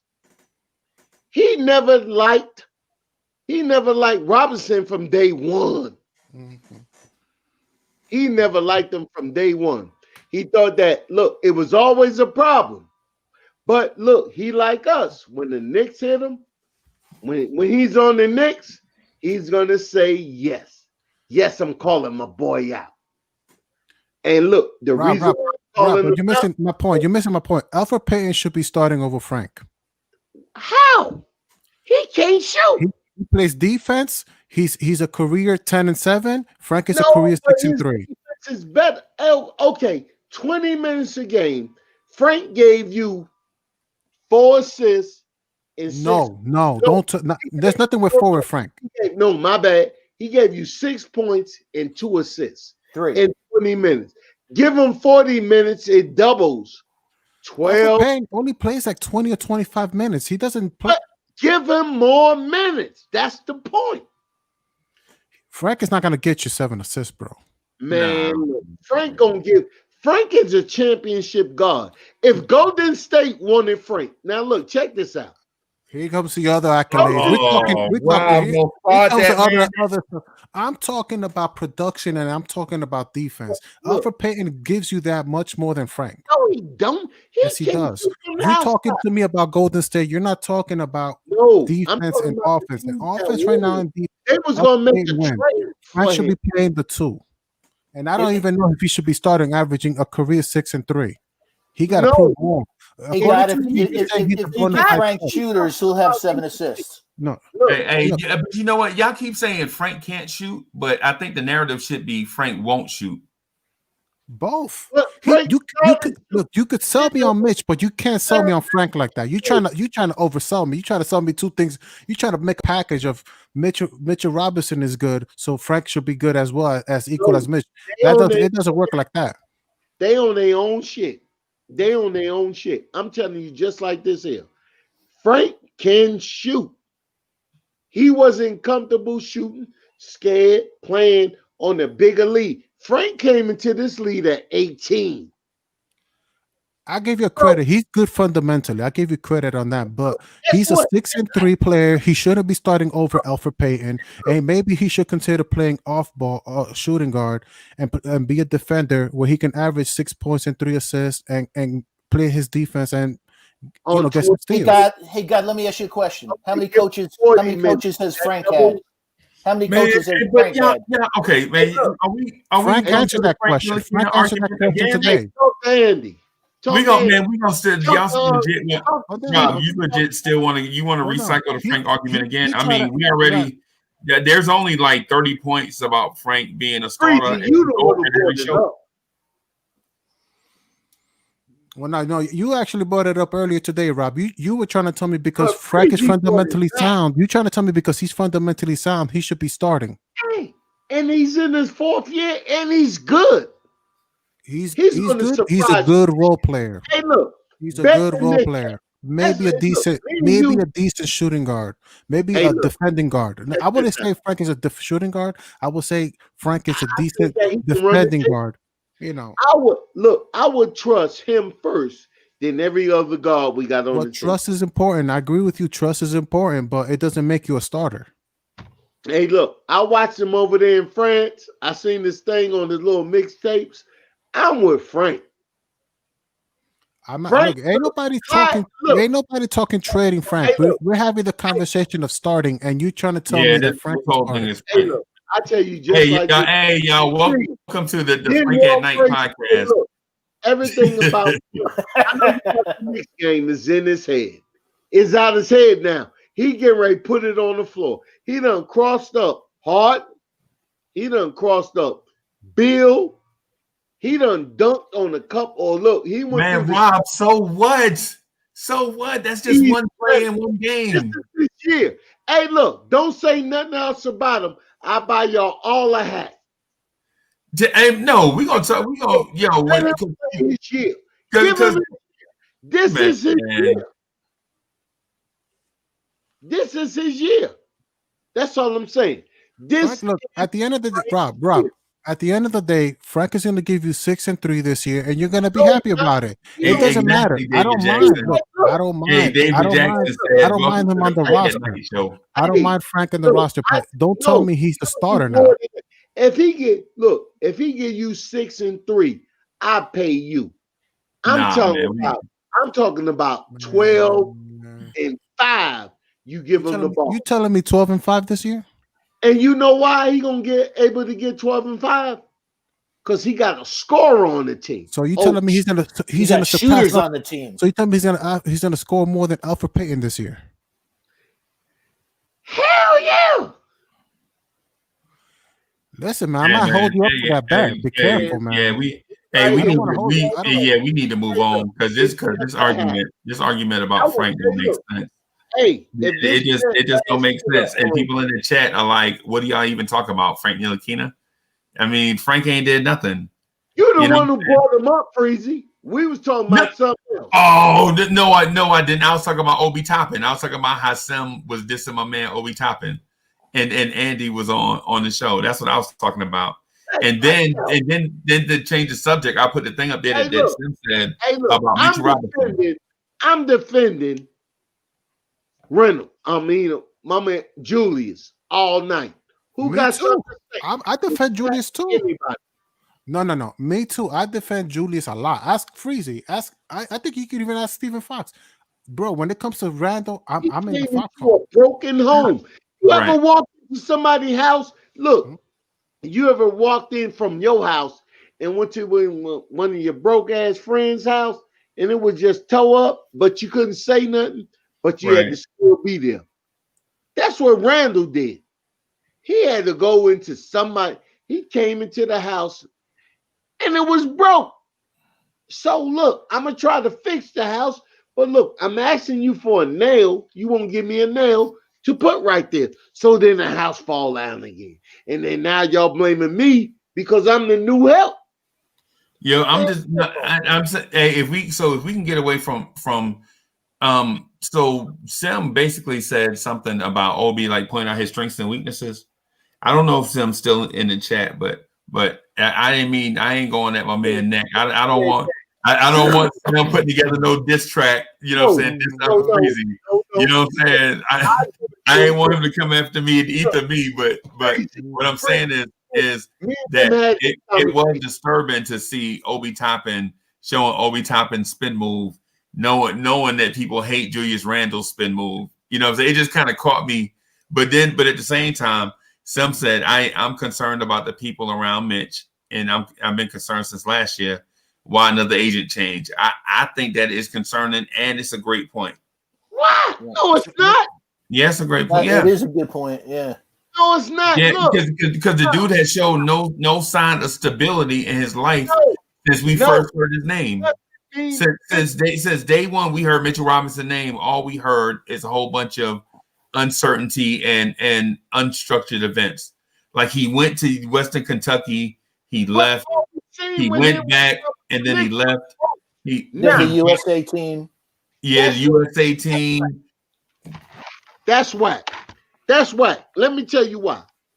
Ever since the boy got to New York, all we seen was growth. Now y'all talking about who's around them, LeBron around them, like LeBron gonna steal him from New York. That's not what I said, Rob. That's not what I said. You didn't even listen to what I said. What I said was ever since you heard Mitchell Robinson's name, all you heard is instability. Like he went to Western Kentucky and dropped out. First round, look, I heard second round pick, Knicks found, Perry found him, nobody knew about him. That's the first thing I heard. Then I started hearing about his career. Like, okay, he didn't go to college. He was going to go to this college. They didn't want him. He went to the McDonald's. No, that's not true. That's not true. He went to Western Kentucky and got suspended for conduct detrimental to the team. He went to Western Kentucky, got suspended for conduct detrimental to the team. They brought him back. He went back. Something happened with his uncle or God, whatever. No. That's wrong. That's wrong. You know who his uncle was?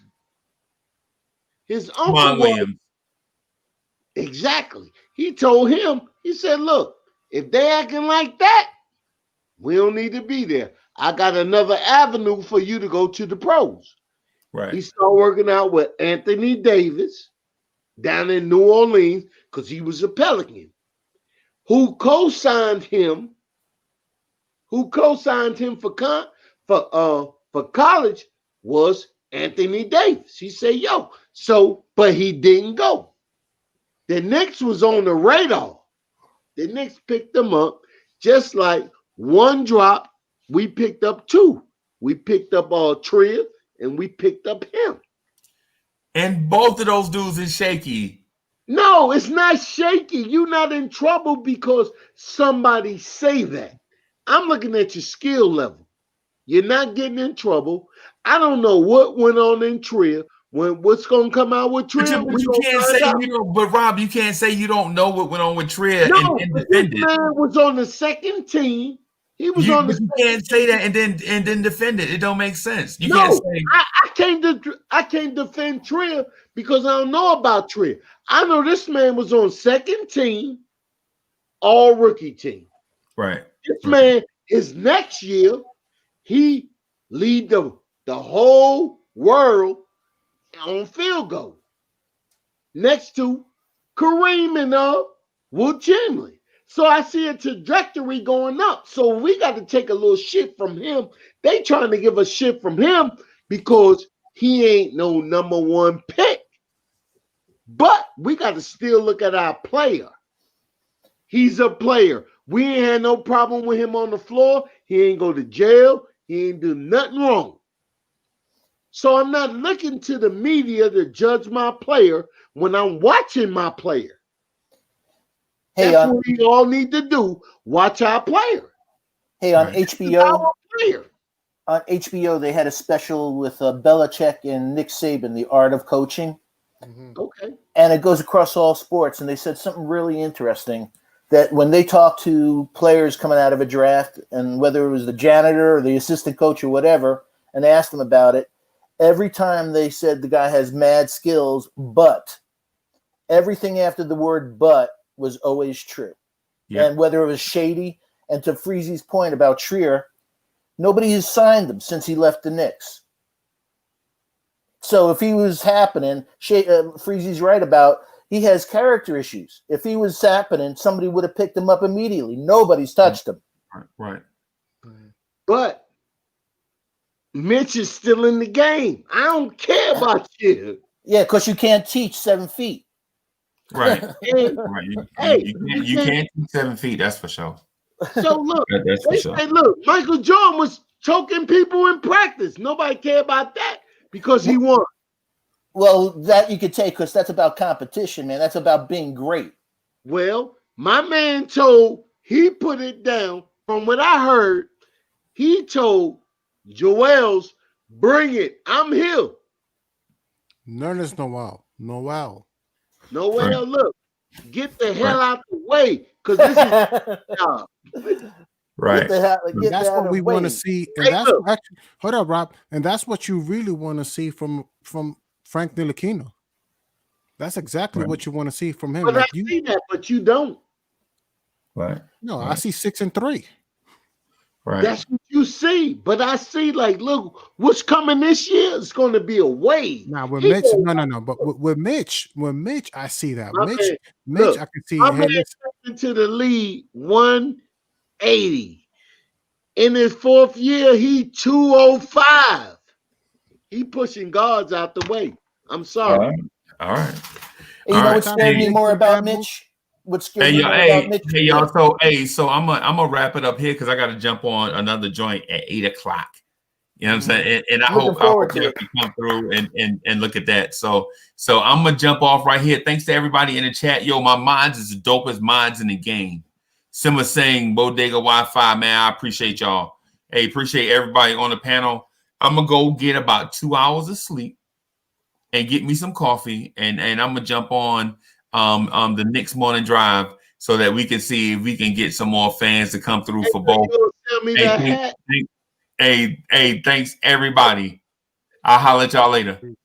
God bless everyone. Yeah, no doubt. God bless. Hey, Steve, you come back now. Thank you. It's been an honor to talk to you guys. Hey, look.